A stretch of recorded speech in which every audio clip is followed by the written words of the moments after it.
শুরু হয়ে গেছে? বেশ, যুক্তিতর্কের এই নতুন পর্বে আপনাদের সবাইকে স্বাগত। আচ্ছা, লোকসভা নির্বাচনের আগে যদি দেশ জুড়ে চায় পে চর্চা হতে পারে, তাহলে এবিপি আনন্দে আর ঝালমুড়ি পে চর্চা কেন হবে না? ভেলপুরিতে হতে পারে না, তার কারণ আমি ধরে নিলাম যে মুম্বাইয়ের আমদানি সেটা, কিন্তু ঝালমুড়ি তো একেবারে আমাদের এই বাংলার। আর অনেকে বলছেন যে এই ঝালমুড়িতে যদি রাজনীতির কাঁচা লঙ্কা, সৌজন্যের ঝুড়ি ভাজা আর সুবিধেবাদের পেঁয়াজ কুচি মেশে, তাহলে একেবারে এই 2015-র বঙ্গ রাজনীতি। এই বলে আমাদের আজকের এই যুক্তিতর্ক এই এপিসোডের প্রস্তাবটা আমি রাখছি। আমাদের আজকের প্রস্তাব হলো ঝালমুড়ি বনাম মুড়ির ঝাল, সৌজন্যের আড়ালে আসলে রাজনৈতিক সুবিধে হয়। এই প্রস্তাবের পক্ষে যারা আছেন, আমার একদিকে বসেছেন শ্রী অমল মুখোপাধ্যায়, মানব মুখোপাধ্যায়, অনিন্দ বসু এবং বাদশা মৈত্র। প্রস্তাবের বিপক্ষে যারা বলবেন, আমার ডান দিকে সুগত মার্জিত, শ্রীজাত, দেবেশ চট্টোপাধ্যায় এবং সুরজিৎ চট্টোপাধ্যায়। আমার প্রথম পক্ষের বক্তা অমল মুখোপাধ্যায়। আমি স্যারকে শুধু মনে করিয়ে দেবো যে আজকে যখন আমরা এই অনুষ্ঠান শুরু করছি তার কয়েক ঘন্টা আগে একজন কংগ্রেসের বিধায়ক রবীন্দ্রনাথ চট্টোপাধ্যায়, তিনি তৃণমূলে যোগ দিয়েছেন। আমি এই জন্যে কথাটা বলছি যে গত সপ্তাহে তার সঙ্গে যখন এক পার্টি নেত্রীর বৈঠক হয়েছিল, তখন শোনা গেছিল সেটা সৌজন্যের বৈঠক, নিছক সৌজন্য। আজকে প্রমাণ হচ্ছে রাজনীতির সৌজন্য শুধু সৌজন্য থাকে না। ঝালমুড়ি রাজনীতির তিনটে দিক রয়েছে, তিনটে ধাপ। প্রথম ধাপ হচ্ছে এই, দেখা গেল যে আমাদের কেন্দ্রীয় মন্ত্রী তিনি তার গাড়ি পাচ্ছেন না, তিনি নাকি গাড়ি খুঁজে পাচ্ছেন না। এখন তিনি দ্বাররক্ষীকে বললেই দ্বাররক্ষীর সঙ্গে সঙ্গে তটস্থ হয়ে তার গাড়ি খুঁজে দিত। কারণ মন্ত্রী একজন গাড়ি খুঁজে পাবেন না, এটা আমাদের দেশে একটা অবিশ্বাস্য ঘটনা। কিন্তু তিনি মুখ্যমন্ত্রীকে বললেন যে তিনি গাড়ি পাচ্ছেন না। মুখ্যমন্ত্রীর সঙ্গে সঙ্গে সৌজন্যের হাত বাড়িয়ে দিলেন এবং বললেন যে না, আমার গাড়িতে চলে এসো। ভালো কথা। গাড়িতে কি কথা হলো সেটা কিন্তু আমরা জানি না, সেটা নেপথ্যে ঘটেছে বা পর্দার আড়ালে। হঠাৎ দেখা গেল যে ভিক্টোরিয়ার সামনে ঝালমুড়ি খাওয়ার জন্য মুখ্যমন্ত্রী তিনি আমাদের যিনি তরুণ মন্ত্রী, কেন্দ্রীয় মন্ত্রী, তাকে আহ্বান করলেন এবং ঝালমুড়ি খেতেও গেলেন। এটা গেল দ্বিতীয় ধাপ। তৃতীয় ধাপ আর একটা, সেটা হচ্ছে যে যথেষ্ট এগিয়ে গিয়ে, বেশ কয়েক ধাপ এগিয়ে গিয়ে যেটা আমাদের তরুণ কেন্দ্রীয় মন্ত্রী করলেন, সেটা হচ্ছে তিনি আইনস্টাইনের তত্ত্ব নিয়ে এসে তিনি মমতা ব্যানার্জির প্রশস্তি করলেন। কাজেই সমস্ত ব্যাপারটা হচ্ছে তিনটে ধাপ। এখন আমি সাধারণ মানুষ, আমার কাছে এটা খুব বিস্ময়কর বলে মনে হয়। তার কারণ এটা হতে পারে না, আমাদের দেশে এই জিনিস ঘটে না। যেখানে কয়েক মাস আগেই দেখা গেছে যে বিজেপিকে প্রায় ঘাট ধাক্কা দিয়ে বের করে দেবেন, এইরকম কথা বলছেন আমাদের মুখ্যমন্ত্রী। সেক্ষেত্রে বিজেপির নেতার সঙ্গে এতটা সৌজন্য তিনি দেখাবেন, এটা কিন্তু আমার কাছে বিশ্বাসযোগ্য বলে মনে হয়নি।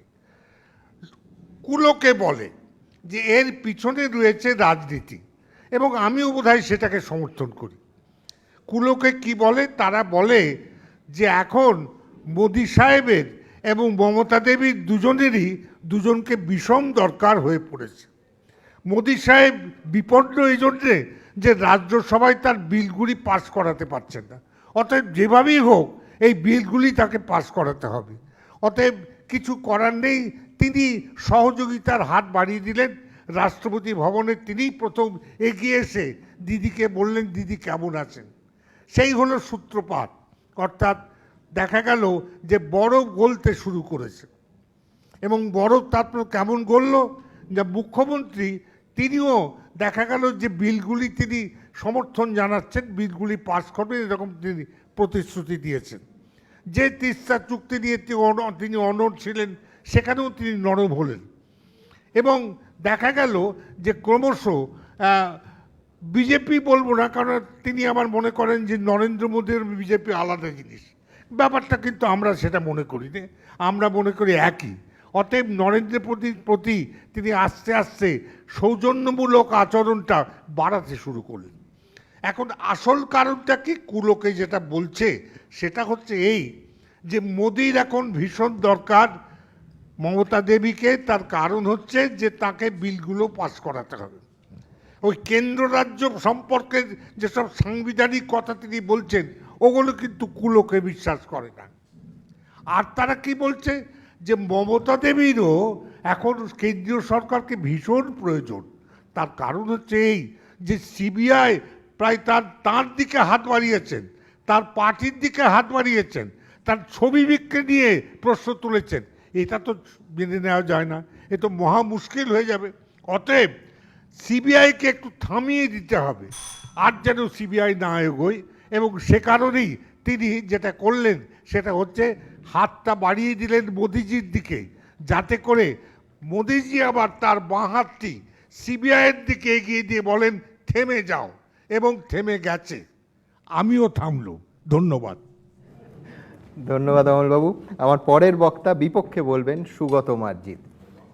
সুগতদা, সৌজন্যের তো মাসুলও আছে অনেক রকম। অনেকে বলছেন এই যে মোদি আসছেন, রাজনাথ আসছেন, হর্ষবর্ধন আসছেন, এরা যত আসছেন বিজেপির ভোট তত অন্যদিকে যাচ্ছে, মাসুল দিতে হচ্ছে। মানে মা সারদা নিয়ে রাজনাথবাবু কথা বলছেন, সারদা কেলেঙ্কারিতে কিছু বলছেন না, কংগ্রেসের 10 বছরের দুর্নীতি নিয়ে বলছেন, তৃণমূলের দুর্নীতি নিয়ে চুপ। এটা মাসুল।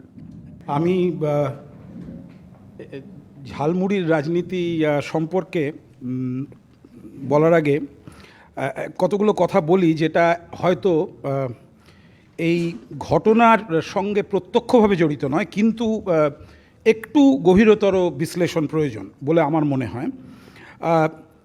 রাজনৈতিক স্ট্র্যাটেজি, আমাদের কোয়ালিশনাল পলিটিক্স যখন হয় তখন রাজনৈতিক স্ট্র্যাটেজি ইজ ভেরি ইম্পর্ট্যান্ট। আমরা জানি যে কখন কোন ধরনের সুবিধের সুযোগ আসবে এবং একজন নেতা বা নেত্রী সেই সুবিধেকে কিভাবে ব্যবহার করবেন, সেটা তার নেতা বা নেত্রী হিসেবে তার দক্ষতার পরিচয় বহন করে। এই বিষয়ে কোনো সন্দেহ নেই।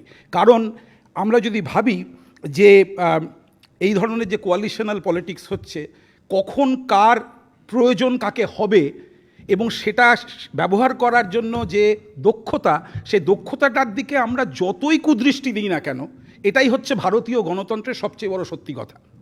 দ্বিতীয়ত, একটা জিনিস মনে রাখতে হবে যে এখানে যখন দুজনের এই হঠাৎ একটা প্রচণ্ড রকম, যেটা আমরা বলবো এক ধরনের শত্রুতা, আপাত শত্রুতায় অনেক মানুষ মন্তব্য করবেন সেরকম বলে, যখন সেটা হঠাৎ যেন কিঞ্চিত বন্ধুত্বে পরিণত হচ্ছে, তখন ঐতিহাসিকভাবে আপনারা দেখবেন যে রাজ্যের মোটামুটিভাবে ইতিহাস ফলো করলে দেখা যায় যে সবকটি নির্বাচনে শাসক দল অসম্ভব ভালো ফল করেছে, এবং বিজেপি যে বিরোধিতা, অর্থাৎ বিজেপি দলের যে বিরোধিতা এবং তারা যেভাবে নির্বাচনের মধ্যে তারা এসছেন, সেখানেও তারা খুব একটা সফল হননি। ফলে যেটা দেখা গেছে যে যদি এখানে কোনো রাজনৈতিক অস্তিত্ব তাদেরকে মানে প্রগাঢ় করতে হয়, সেই সময়টা এখন নয়, কারণ এখন কিন্তু শাসক দলের সময় চলছে। সেই কারণেই আমার মনে হয় যে এই কথাটা বুঝতে কারো কোনো অসুবিধে নেই যে শাসক দলের কেন্দ্রে যদি কোনো ধরনের সুবিধে এই প্রধানমন্ত্রীর প্রয়োজন হয়, তাহলে এই সময়ে শুধু তাদের রাজ্যের বিশাল একটা নির্বাচনী অস্তিত্ব যেখানে নেই, সেখানে রাজ্যে নিজের দলকে একটা ভয়ঙ্কর শক্তভাবে প্রজেক্ট করার মধ্যে কিন্তু খুব বুদ্ধিমানের কাজ নয়। সেই কারণে এটা হচ্ছে, এটা ইনএভিটেবল, এবং এটা আমাদের কিন্তু বুঝতে হবে। তৃতীয়ত, আমি বলবো যে কার কাকে বেশি প্রয়োজন এটা বলা শক্ত, কারণ যেরকমভাবে সার্কামস্ট্যান্সেস চেঞ্জ করে তখন বোঝা যায়। হ্যাঁ, এটা হয়তো অনেকেই বলছেন যে সারদার কথাটা হঠাৎ করে শোনা যাচ্ছে না কেন কাগজে। কেউ বলছেন যে মোদি সাহেব এখানে একটা হাত বাড়িয়ে দিয়েছেন, হয়তো সেই কারণে শোনা যাচ্ছে না। আবার কেউ বলছেন যে অ্যাকচুয়ালি ওই যে অ্যালিগেশন, ওই যে অভিযোগ, ওই যে ইস্যু, তাতে সেরকম কীরকম দম ছিল না। মানে একটা বোমার মধ্যে আপনি প্রচুর বারুদ ঠুঁসতে পারেন, কিন্তু যেটা হয় সেটা হচ্ছে পোলতে যদি না থাকে আপনি আগুন লাগাতে পারবেন না। ফলে এই কারণে হতে পারে যে সারদার জন্যে যে ধরনের নির্বাচনী বেনিফিট এই বিভিন্ন দল, বিরোধী দল হলো, বিজেপিও পাবে ভেবেছিল, সেটা হয়নি। আরেকটা জিনিস যেটা আমার মনে হয় যে সবসময় দু ধরনের কোয়ালিশন হয়, এটা আমরা সবাই জানি। একদল হচ্ছে যে খুব ব্যর্থ দুজন নেতার মধ্যে কোয়ালিশন হয়। কেন কি? তাদের সার্ভাইভালের প্রশ্ন থাকে, যে তা না হলে যেমন আপনারা দেখছেন যে বিভিন্ন জায়গায় কনসলিডেশন হচ্ছে, বিজেপির এগেনস্টে কনসলিডেশন হচ্ছে, আবার আরেকটি জায়গায় হয় খুব সফল দুজন নেতাদের মধ্যে কিন্তু হতে পারে। তার কারণ সেটা হচ্ছে আজকে যে বেনিফিটটা স্ট্রিমটা তারা দেখছেন এই মুহূর্তে, যে এভাবে চললে আমার কোনো মেজর ইস্যুতে আমার প্রবলেম হবে না, তাহলে কিন্তু তারা সেটা করবেন। কখনো খুব ভীষণ শক্ত বলিয়ান একজন নেতা আর ভীষণ দুর্বল একজন নেতা, তাদের মধ্যে কোলাবোরেশন হওয়াটা শক্ত। একটা জিনিস আমি বলে শেষ করছি, সেটা হচ্ছে যে কালকে বা 6 মাস বাদে সিচুয়েশন কী হবে আমরা জানি না। এই মুহূর্তে আমরা এটাও কিন্তু জানি যে এই দেশে এমন একটা রায় বেরিয়েছে, তার জন্যে এমন একটি রাজ্যে এমন ধরনের একটা ধরনের রিইনস্টেটমেন্ট হয়েছে, অর্থাৎ নতুন করে একজন শাসনভার গ্রহণ করেছেন, সেই প্রসঙ্গেও প্রচুর প্রশ্ন উঠছে। অর্থাৎ গণতান্ত্রিক রাজনীতির এটা একটা অসম্ভব সুন্দর জায়গা না, এটা একটা ত্রুটি, সে বিষয়ে আমরা ভাবতেই থাকবো। নমস্কার। ধন্যবাদ সুব্রতদা।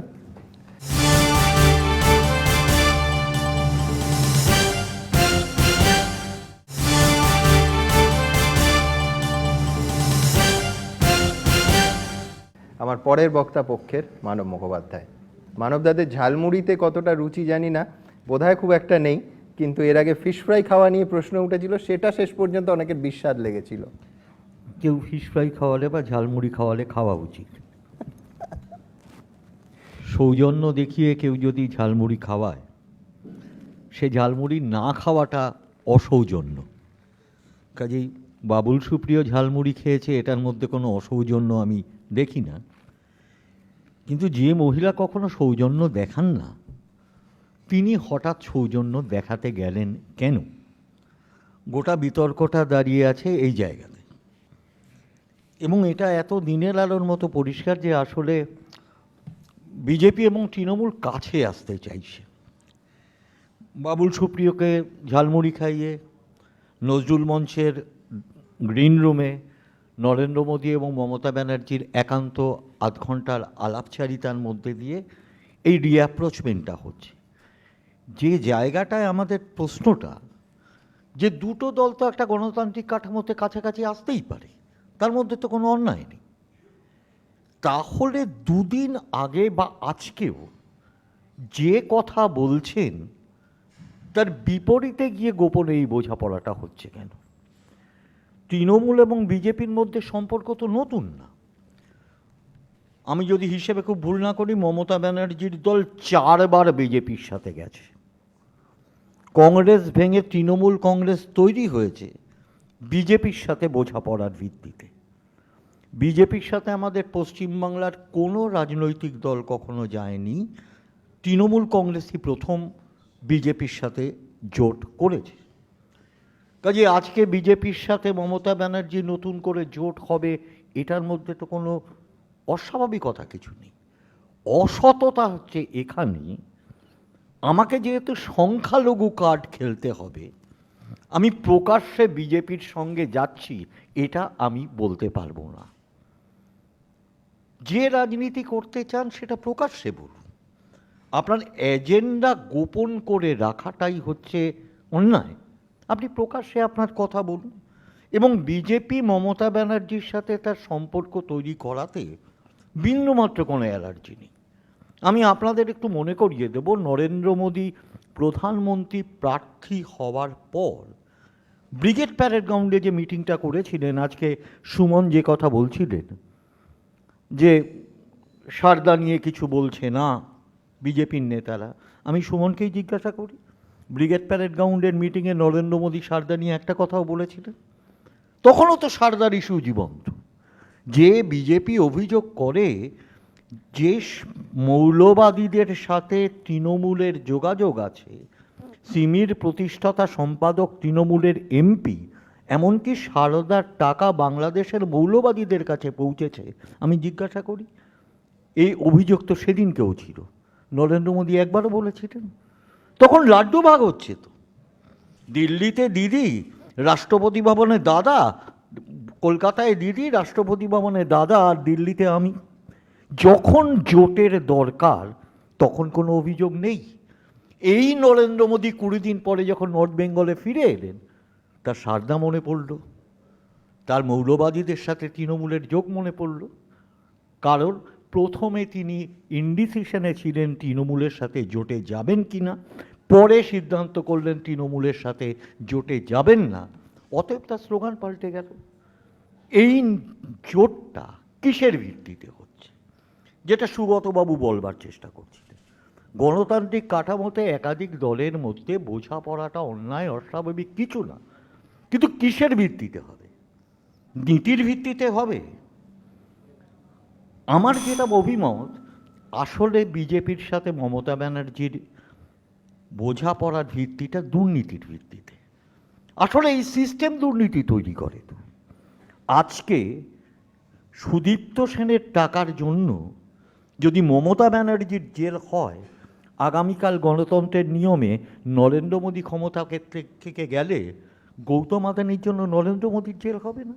অতএব তুমিও থাকো আমিও থাকি, আমাদের দুর্নীতির ভিত্তিতে একটা জোট তৈরি হচ্ছে। তৃণমূলও একটি দুর্নীতিপরায়ণ দল, বিজেপিও দুর্নীতির সাথে ঘর করে অভ্যস্ত। জোট হোক প্রকাশ্যে নীতির ভিত্তিতে, দুর্নীতির ভিত্তিতে জোট কখনো পক্ষে আসে না। শুধু সুগতদাকে আমি একটা অভিনন্দন জানাবো, একটি চমৎকার অ্যাডজেক্টিভ ব্যবহার করেছেন যে অসম্ভব জয় হয়েছে শাসক দলে। 140% ভোট পড়েছে, এ অসম্ভব জয় ছাড়া কি? এটা একটু এক্সপ্লেন করে দিলে পারতেন।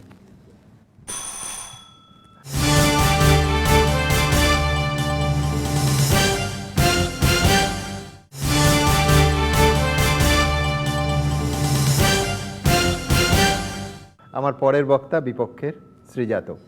কবিদের মধ্যে খুব সৌজন্যের সম্পর্ক অন্তত ফেসবুকে যারা আছেন তারা খুঁজে পাচ্ছেন না, তবে এই ঝালমুড়ি স্নিগ্ধটা গদ্যময় পৃথিবীতে কিছুটা সৌজন্যের ছায়া আনবে কিনা জানি না। শুভ সন্ধ্যা সকলকে। এখানে খুব সভা গরম হয়ে উঠেছে, কিছুটা আলোর কারণে, কিছুটা বক্তব্যের কারণে। তো আমি বলি যে আমরা মন থেকে না খুব সন্দিহান হয়ে গেছি মানুষজন, এই রাজ্যে বলে কিনা জানি না, হয়তো গোটা পৃথিবীতেই। দুজন মানুষ একটু ঝালমুড়ি খেয়েছেন একসঙ্গে, সেই নিয়ে 4 দিন ধরে চর্চা, 5 দিন ধরে আলোচনা, শেষমেশ এইরকম একটা বিতর্ক সভা। কারণ আমাদের মনে করিয়ে দেওয়া হচ্ছে বারবার যে ও মা, এই তো হতেই পারে না, এই দুজনকে তো দুটো আলাদা ইউনিফর্ম পরে দুদিকে তরবারি নিয়ে দাঁড়িয়ে থাকার কথা, এরা কেন ভিক্টোরিয়ার সামনে ঝালমুড়ি খাবেন? আমরা বোধহয় ভুলে যাচ্ছি যে সব কিছুর বাইরেও সৌজন্য কথাটার এখনও একটা মানে আছে, পৃথিবীতে থাকা উচিত অন্তত। যদিও প্রতিনিয়ত অসৌজন্যের মুখোমুখি হতে হয়, কষ্ট পেতে হয়, আঘাত সইতে হয়, কিন্তু দিনের শেষে আমি অন্তত খুব ব্যক্তিগতভাবে এটা বিশ্বাস করতে ভালোবাসি যে সেটা রাজনীতির ময়দান হোক, খেলার ময়দান হোক, কিংবা অন্য যে কোনো প্রতিযোগিতার ময়দান হোক, প্রতিযোগিতার বাইরে একটা সাধারণ সৌজন্য থাকে, যার মধ্যে কোনো সুবিধাবাদ থাকে না। হয়তো মূর্খের স্বর্গে বাস করছি, কিন্তু আমি সেই মূর্খের স্বর্গ থেকেই কথাটা বলছি। আমার মনে পড়ছে, আমি বাবুল আর আমাদের বর্তমান মাননীয় মুখ্যমন্ত্রীর কথা বলছি না, আমার মনে পড়ছে যে আমরা খুব ছোটোবেলায় পড়েছিলাম একটা গল্পে, যে যখন আলেকজান্ডারের হাতে পুরু বন্দী হয়েছিলেন, তখন আমরা সবাই জানি গল্পটা, পুরুকে জিজ্ঞেস করেছিলেন আলেকজান্ডার যে আমার কাছে আপনি কী ধরনের ব্যবহার আশা করেন। পুরু বলেছিলেন যে একজন রাজার কাছে রাজার মতো ব্যবহার। এইটা বোধহয় সৌজন্যের গোড়ার কথা। তাদের মধ্যে হাজার বিরোধ থাকতে পারে এবং থাকাটাই স্বাভাবিক। আমরা যেন ভুলে না যাই যে রাজনীতি কিন্তু, আমরা স্ট্যাটিস্টিক্সে একটা সেট থিওরি পড়তাম, সেখানে কমপ্লিমেন্টারি সেট বলে একটা কথা আছে। শাসক দল এবং বিরোধী দল বরাবরই পরিপূরক, কেউ কিন্তু সম্পূর্ণ নয়। শাসক দল যদি ভাবেন যে আমি সম্পূর্ণ, বিরোধীরা কেউ নয়, তাহলে সেটা তার ভুল। বিরোধী দলও যদি ভাবেন যে আমি যা বলছি তা ঠিক, শাসক দল কেউ নয়, সেটাও ভুল। এরা আছেন বলেই আরেকজনের অস্তিত্ব আছে, যেমন আলো আছে বলে অন্ধকারের অস্তিত্ব আছে। ফলে পারস্পরিক সৌজন্যটা মিথ্যে কথা বা সম্পূর্ণটাই সুবিধাবাদ এটা নয়। হ্যাঁ, যখন ক্যাবিনেটে বসবেন তখন নিশ্চয়ই নিজের দলের কথা ভাবেনও, সেটাই স্বাভাবিক। কিন্তু তার বাইরে যদি দুজন হেসে একটু কথা বলেন, এক কাপ চা খান, সেটাকে নিয়েও আমাদের ভাবতে হবে, ও তাহলে এর মধ্যে নিশ্চয়ই কোনো ষড়যন্ত্র আছে, তাহলে কিন্তু আমরা বাঁচতেই পারবো না। আমার মনে আছে, আমি ব্যক্তিগত জীবন থেকে দুটো উদাহরণ দিতে চাই। আমার একটা সুবিধে এবং খুব বড় অসুবিধে যে আমি কোনো দলের সঙ্গে যুক্ত নই। এখনও পর্যন্ত পশ্চিমবঙ্গে সেইভাবে বেঁচে আছি। তো তাতে যেটা সুবিধে, যে কোনো দল ভালো করলে আমি ভালো বলি, খারাপ করলে নিজের মতো করে খারাপ বলি।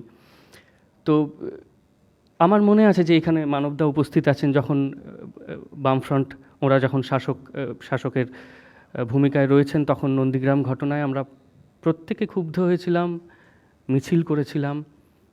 আমি নিজে লিখেছিলাম, সংবাদপত্রে সে লেখা প্রকাশিত হয়েছিল। তারপরে আমার সঙ্গে মানবদা, সেলিমদা, রবীনদা, বিকাশদা এদের দেখা হয়েছে বহুবার, এবং আমরা কিন্তু একসঙ্গে চা খেয়েছি, কথা বলেছি। তারা কেউ কখনো, আমার মনে হয়নি এর মধ্যে কোনো সুবিধাবাদ আছে বা কোনো মানে এই সৌজন্যটা ঢাকা। বা আমি বর্তমান শাসকের কথাও বলতে পারি, যখন কোনো ক্ষেত্রে সমালোচনা করেছি প্রকাশ্যেই করেছি, কাগজেই লিখেছি, কিছু জিনিস প্রত্যাখ্যানও করেছি, কিন্তু তারপরেও যখন পার্থবাবুর সঙ্গে, ব্রাত্যদার সঙ্গে কোথাও দেখা হয়েছে, তারা যথেষ্ট সৌজন্যের সঙ্গে হাত মিলিয়ে কথা বলেছেন। এর মধ্যে আমি কোনো রকম লুকোনো ষড়যন্ত্র বা করতেই হবে এই ধরনের বিষয় দেখিনি। আমার মনে হয়েছে জিনিসটার মধ্যে একটা ভদ্রতা রয়েছে। আমরা এখনো পর্যন্ত সভ্য সমাজে বাস করি। আমরা যেন মনে রাখি যে আমরা যাদের বিরোধিতা করছি তারাও আমাদেরই মতো মানুষ, রাতে ভাত খেয়ে ঘুমোতে যান, ফলে তাদের সঙ্গে সৌজন্য বজায় রাখাই উচিত।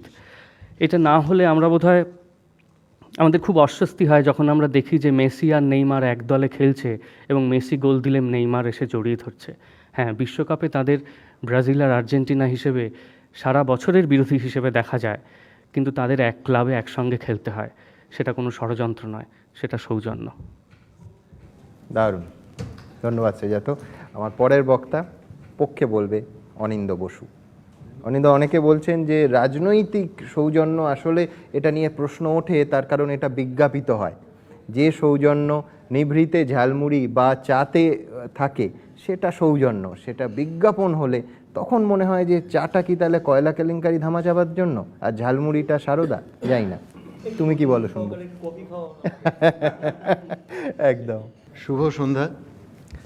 প্রথমেই বলি যে রাজনৈতিক যে তরজা বা তর্ক, সেটা এবিপি আনন্দতে প্রায়শই যুক্তিতক্ক অনুষ্ঠানে তো আমরা দেখেই থাকি।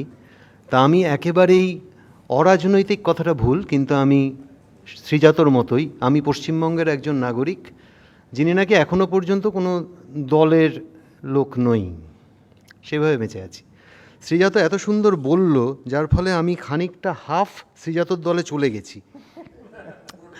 কিন্তু আমার মনে হয়, দেখুন, ঝালমুড়ি খাওয়া, একসঙ্গে দুটো মানুষ ঝালমুড়ি খেয়েছে, এতে আর কি বড় অপরাধ হয়েছে? অপরাধ তো হয়নি, দুজন সৌজন্য দেখিয়েছেন।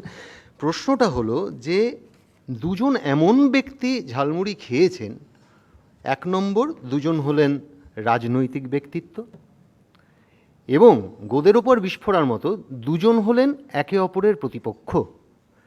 এবং প্রায়শই আমরা দেখছি যে এনারা একে অপরের বিরুদ্ধে নিজেদের ঝাল মেটাচ্ছেন যখন তখন যেমন খুশি। সেটাও আমরা এই টেলিভিশনের পর্দাতেই সেই দৃশ্য আমরা দেখি। আমার মনে হয় যে দেখুন, সুস্থ সমাজে রাজনৈতিক ব্যক্তিত্বর সদ্ভাব থাকবে, সেটাই তো কাম্য। যেটা শ্রীজাতও বললেন যে একটা, সেটাই তো, ভদ্রতা থাকবে না, সৌজন্য থাকবে না, সভ্যতা থাকবে না। কিন্তু সমস্যাটা হলো প্রেম বা ঘৃণা, এই দুটোর ওপরেই সমস্ত বিশ্বাস আমাদের চলে যাচ্ছে। ঠিক শ্রীজাত, আমরা সন্দিহান হচ্ছি কারণ এমন কিছু ঘটনা দেখছি। আমার স্ত্রী যদি আমার সঙ্গে একবার বিশ্বাসঘাতকতা করেন, তাহলে একটা সন্দেহের বীজ কিন্তু থাকে। তারপরে আমার স্ত্রী সারদামা হয়ে গেল, আমার সন্দেহটা কিছুতেই যায় না। সো সেই সন্দেহর জায়গাটা তৈরি হচ্ছে, যেটা খুব যন্ত্রণাদায়ক। একজন নাগরিক হিসেবে আমার জন্য খুবই যন্ত্রণাদায়ক। কারণ আমার মনে হয় এখানে যারা উপস্থিত আছেন, দলমত নির্বিশেষে আমরা প্রত্যেকে একটা সুন্দর সুস্থ রাজ্য বা একটা সুস্থ দেশ প্রত্যেকেই চাই। গতকালই প্রচুর গালাগালি, আমার মনে আছে বাবুল যখন এসছিলেন কিছুদিন আগে ব্রিগেডে, আমি দেখছিলাম, এবং বাবুলের বক্তব্যের প্রতি আমার একটা এক্সপেকটেশন ছিল যে বাবুল ভালো বক্তব্য রাখবেন। কিন্তু আমি খুব হতাশ হয়েছি, কারণ বাবুল যখন অন্তত 15টা কথার মধ্যে প্রায় 13.5টা কথা উনি দিদি উচ্চারণ করেন, দিদি দিদি দিদি দিদি। এবং পশ্চিমবঙ্গের একজন নাগরিক হিসেবে, আমি এখানে কারোর সাপোর্টে কথা বলছি না, আমার পশ্চিমবঙ্গের একজন নাগরিক হিসেবে আমার খারাপ লেগেছিল যে আমাদের রাজ্যের মুখ্যমন্ত্রী সম্বন্ধে ওপেনলি এই ইন্টোনেশনে একটা কথা হচ্ছে। আবার একইভাবেই মাননীয় মুখ্যমন্ত্রী যখন আবেগ বশবর্তী হয়ে যখন কিছু বলেন, সেই একই রকম খারাপটা কিন্তু আমার লাগে। সো প্রেম এবং ঘৃণা দুটোর ওপরেই যখন আমার বিশ্বাসই নেই, তাহলে আমি কি করে এই ঝালমুড়ি খাওয়ার পেছনে যে কোনো অভিসন্ধি নেই সেটাকেই বা কীভাবে জানি? কারণ এরা কালকে গালাগাল করছেন, আজকে আবার গতকাল যাকে আমি দেখছি লাল পতাকা নিয়ে বা নীল পতাকা নিয়ে ঘুরছেন, আজকে গোলাপি পতাকা হয়ে গেলেন, পরশু দিন দেখছি মেরুন পতাকা, এবং আগামী দিনে তিনি যে বেগুনি পতাকা নেবেন না এরকম কথাকে কেউ বলতে পারছি না, সেটাই আমরা দেখছি। এবং সবাই কায়দা করে বলছে বস এটাই হলো পলিটিক্স, বুঝেছো, এটাই হলো রাজনীতি। আমার মনে হয় মতাদর্শগুলো সাধারণ মানুষের কাছে ক্লিয়ার না। কোন দলের কোন মতাদর্শ, তাদের রাজনৈতিক এজেন্ডা বলি, তাদের রাজনৈতিক মেজার্স বলি, তাদের রাজনৈতিক ফিলোসফি বলি, এগুলো সাধারণ মানুষের কাছে কিছুতেই পরিষ্কার হচ্ছে না। ফলত মতাদর্শের গভীরতা নেই বলেই আজকে বিভিন্ন সময় ইতিহাসে যে কোনো রাজনীতিবিদ একে অপরের মতের বিপক্ষেও তারা সৌজন্যতা দেখিয়েছেন, একসঙ্গে মিটিং করেছেন, এবং তাদের ডিসিশনের ওপর লক্ষ লক্ষ মানুষের ভাগ্য নির্ধারিত হয়েছে। সুতরাং এই মতাদর্শের গভীরতা বা মতাদর্শের এই অস্বচ্ছতা রয়েছে বলেই আজকে তারা কি আলোচনা করলেন, অর্থাৎ বাবুল সুপ্রিয় এবং আমাদের মাননীয় মুখ্যমন্ত্রী কি আলোচনা করলেন, সেটা যতটা না ইম্পর্ট্যান্ট হয়ে উঠছে, ঝালমুড়ির মতো একটা হালকা বিষয় ভেসে উঠছে আমাদের খবরে। সো এটা নিয়ে আমি একটু একজন সাধারণ মানুষ হিসেবে, আমি শিল্পী, আমি একজন মানুষ, আমার শিল্পীর থেকে আমি একজন নাগরিক, সেই জায়গাটায় আমাকে বড় বেদনা দেয়। এই সন্দেহটা আমিও করতে চাই না। আমিও চাই আমরা যারা এখানে সবাই আছি তারা শান্তিতে থাকি, ভালো থাকি। নমস্কার। ধন্যবাদ অনিন্দ।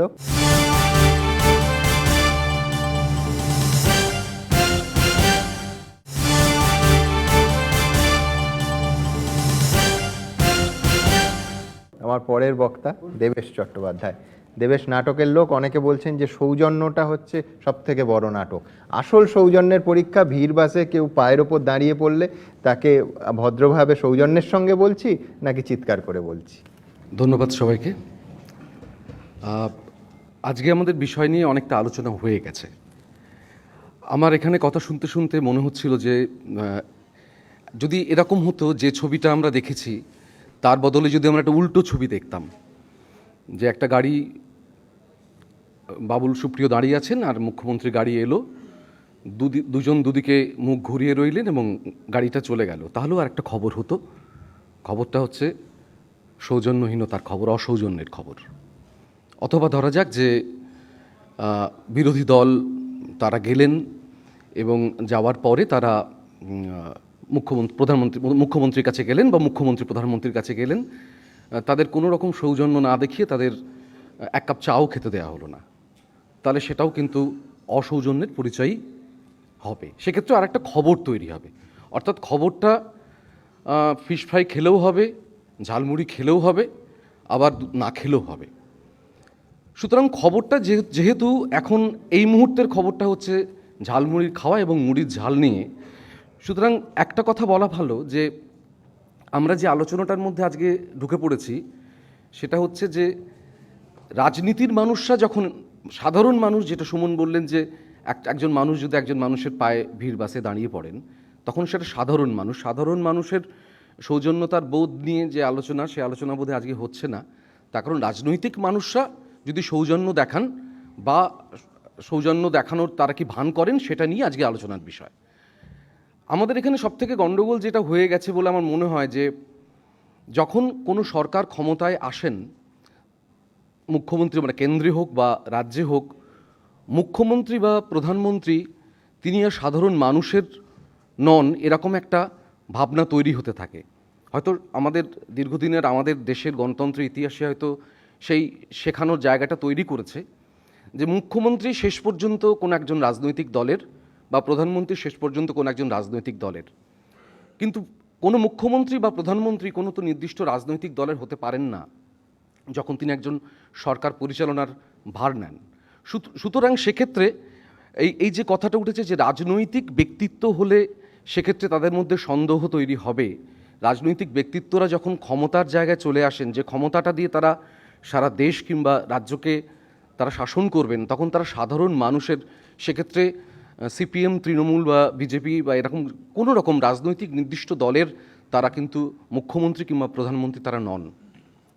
সুতরাং এই যে আর একটা কথা ওঠে যে যখন এরকম তার একটা বিরোধী কথাও তৈরি হয় যে কেন এরকম তাদের মধ্যে সৌজন্যবোধ থাকবে, কারণ সৌজন্যবোধ থাকলে তো দলের সাধারণ সমর্থকদের নাকি মনোবল ভেঙে যাবে, এবং এই মনোবল ভেঙে যাওয়ার জন্য তখন একজন আরেকজনকে আক্রমণ করবেন।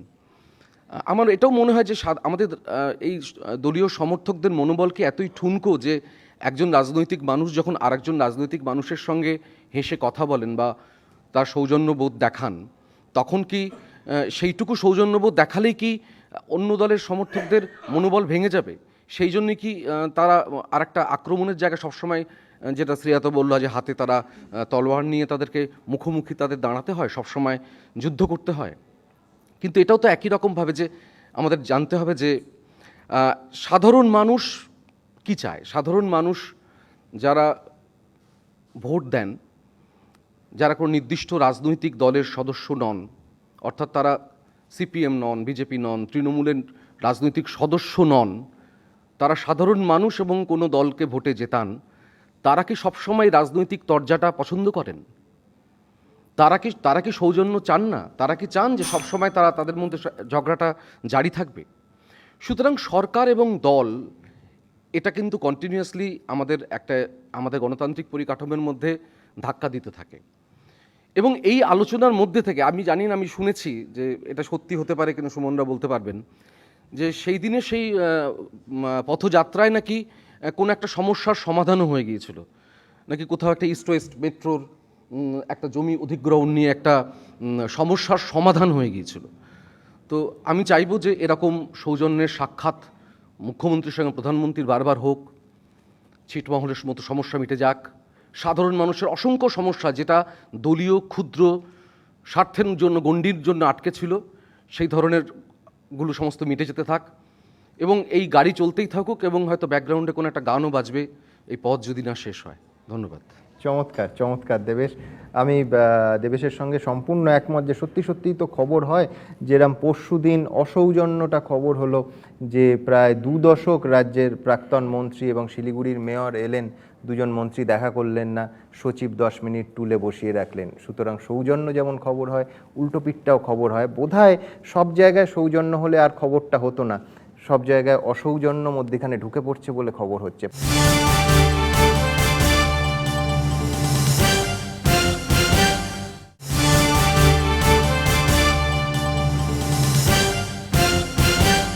পরের বক্তা বাদশা। নমস্কার। শ্রীজাতর কথাটা মাথার মধ্যে ঘুরছে, এত সুন্দর বলেছে, কিন্তু আমার ওর কথা প্রসঙ্গেই বলি, খুব পছন্দের মানুষ। নন্দীগ্রাম কাণ্ডে শ্রীজাতর ভূমিকা শ্রীজাত নিজে মুখে বলেছে, তারপরে মানবদার সঙ্গে দেখা, সেলিমদার সঙ্গে দেখা, এই দেখা সাক্ষাৎ বা সময় কাটানো বা চা কফি খাওয়া যাই হোক না কেন, তারপরে কিন্তু শ্রীজাত নন্দীগ্রাম নিয়ে মতামতটা পাল্টায়নি। শ্রীজাত কিন্তু তার আগের জায়গায় স্থির আছে, এবং বর্তমান সরকারের অনেক কিছু যেটা শ্রীজাতের পছন্দ নয় ও লিখেছে, আমার কাগজে পড়েছি। তারপরে বর্তমান সরকারের অনেক মন্ত্রীর সঙ্গে ওর কথা জানতে পারছি, কখনো দেখা হয়েছে নিশ্চয়ই। তারপরেও শ্রীজাত তার মত থেকে সরে আসেনি, ও কিন্তু ওর জায়গায় স্থির, এবং সেই স্থির থাকার জন্য যে মেরুদণ্ড দরকার সেটা ওর আছে, সেটা কাগজে লিখেছে, আমরা পাঠকরা সেটা পড়েছি। আজকে সভার যে মোশনটা, এটা কেন, মানে সৌজন্যের রাজনীতির আড়ালে সুবিধাবাদের রাজনীতি কথাটা কেন উঠছে? উঠছে একটাই কারণে, ঝালমুড়ি খেয়ে হজম করে ফেলতে পারলে ভালো, তাতে কোনো অসুবিধে নেই। কিন্তু ঝালমুড়ি খেয়ে যদি আমার বাহ্যজ্ঞান লোপ পায়, মানে কালকে কী বলেছে আজকে মনে থাকছে না, আগামীকাল কি বলবো সেটা আজকে বুঝে উঠতে পারছি না, তাহলে কি ঝালমুড়ি খাওয়াটাকে শুধু ঝালমুড়ি খাওয়ার মধ্যে আটকে রাখতে পারি? প্রশ্ন দেখা দিচ্ছে ওখানে। যে মুখ্যমন্ত্রী এবং প্রধানমন্ত্রীর মধ্যে বাক্যালাপ আমরা শুনেছি, যে একজনকে কোমরে দড়ি পরানো হোক, একজন বলছে আমাকে দড়ি পরাতে গেলে আমার চেহারা বেশ অনেক, আমি স্বাস্থ্যবান, অনেক দড়ি কিনতে হবে, সেটা কিনতে গেলে আবার একটা কোনো কেলেঙ্কারি হবে, শুনেছি আমরা, এটা আমাদের বানানো কথা নয়। আমার বক্তব্য হচ্ছে, সেই বক্তব্যের যে ঝাঁজ, যে ঝাল, সেটা কেন বিষক্ষয়ের মতো ঝালে ঝালে ঝালক্ষয় হয়ে যাচ্ছে, আর সেটা যেন উঠে আসছে না। তাহলে মেনে নিতে হয় যে তখন যে অভিযোগটা করেছিলেন সেই মানুষটি রাজ্যের মুখ্যমন্ত্রী সম্পর্কে সেটা মিথ্যে ছিল, অন্যায় ছিল, বলা উচিত হয়নি। কোনো একটা তো ঠিক। একজন দেশের কর্ণধার হতে চলেছেন বা একজন রাজ্যের কর্ণধার, তিনি যখন কোনো কথা বলছেন তার কথা তো আমার আপনার থেকে একটা অন্য মাত্রা বহন করে, অন্য গুরুত্ব আছে তার, কারণ তারা আমাদের হর্তাকর্তা বিধাতা। তা আমার প্রশ্ন হচ্ছে যে সৌজন্য দুটো বিরুদ্ধ মতের মানুষের মধ্যে 100 বার থাকবে। আমাদের দেশে, আমাদের রাজ্যে তার ভুরি ভুরি উদাহরণ আছে। রবীন্দ্রনাথ গান্ধীজির সঙ্গে রবীন্দ্রনাথের মতের পার্থক্য ছিল, স্বরাজ আন্দোলন নিয়ে পার্থক্য ছিল, রবীন্দ্রনাথ সহমত পোষণ করেননি, কিন্তু গান্ধীজির নামে বিশ্বভারতীতে একটা বিশেষ দিন উনি গান্ধী পূর্ণিমা বলে ঘোষণা করেছেন, কিন্তু নিজের মত থেকে না সরে। এটা ডক্টর মুখোপাধ্যায় ভালো বলবেন, প্রফেসর যদুনাথ সরকার, তাকে রবীন্দ্রনাথ চেয়েছিলেন বিশ্বভারতীর গভর্নিং বডিতে আনতে, রাজি হননি, শিক্ষা পদ্ধতি নিয়ে আপত্তি ছিল, কিন্তু অচলায়তন রবীন্দ্রনাথ তাকেই উৎসর্গ করছেন। কেউ কিন্তু কারো মত থেকে সরে যাচ্ছেন না, কারো আদর্শ থেকে সরে যাচ্ছেন না। আমাদের প্রশ্নটা আসছে তখনই, যেটা শ্রীজাত বলছে দর্শনগতভাবে অপূর্ব কথা, বা দেবেশ বলছে অপূর্ব সুন্দর একটা দর্শন, এটাই তো আমরা চাই।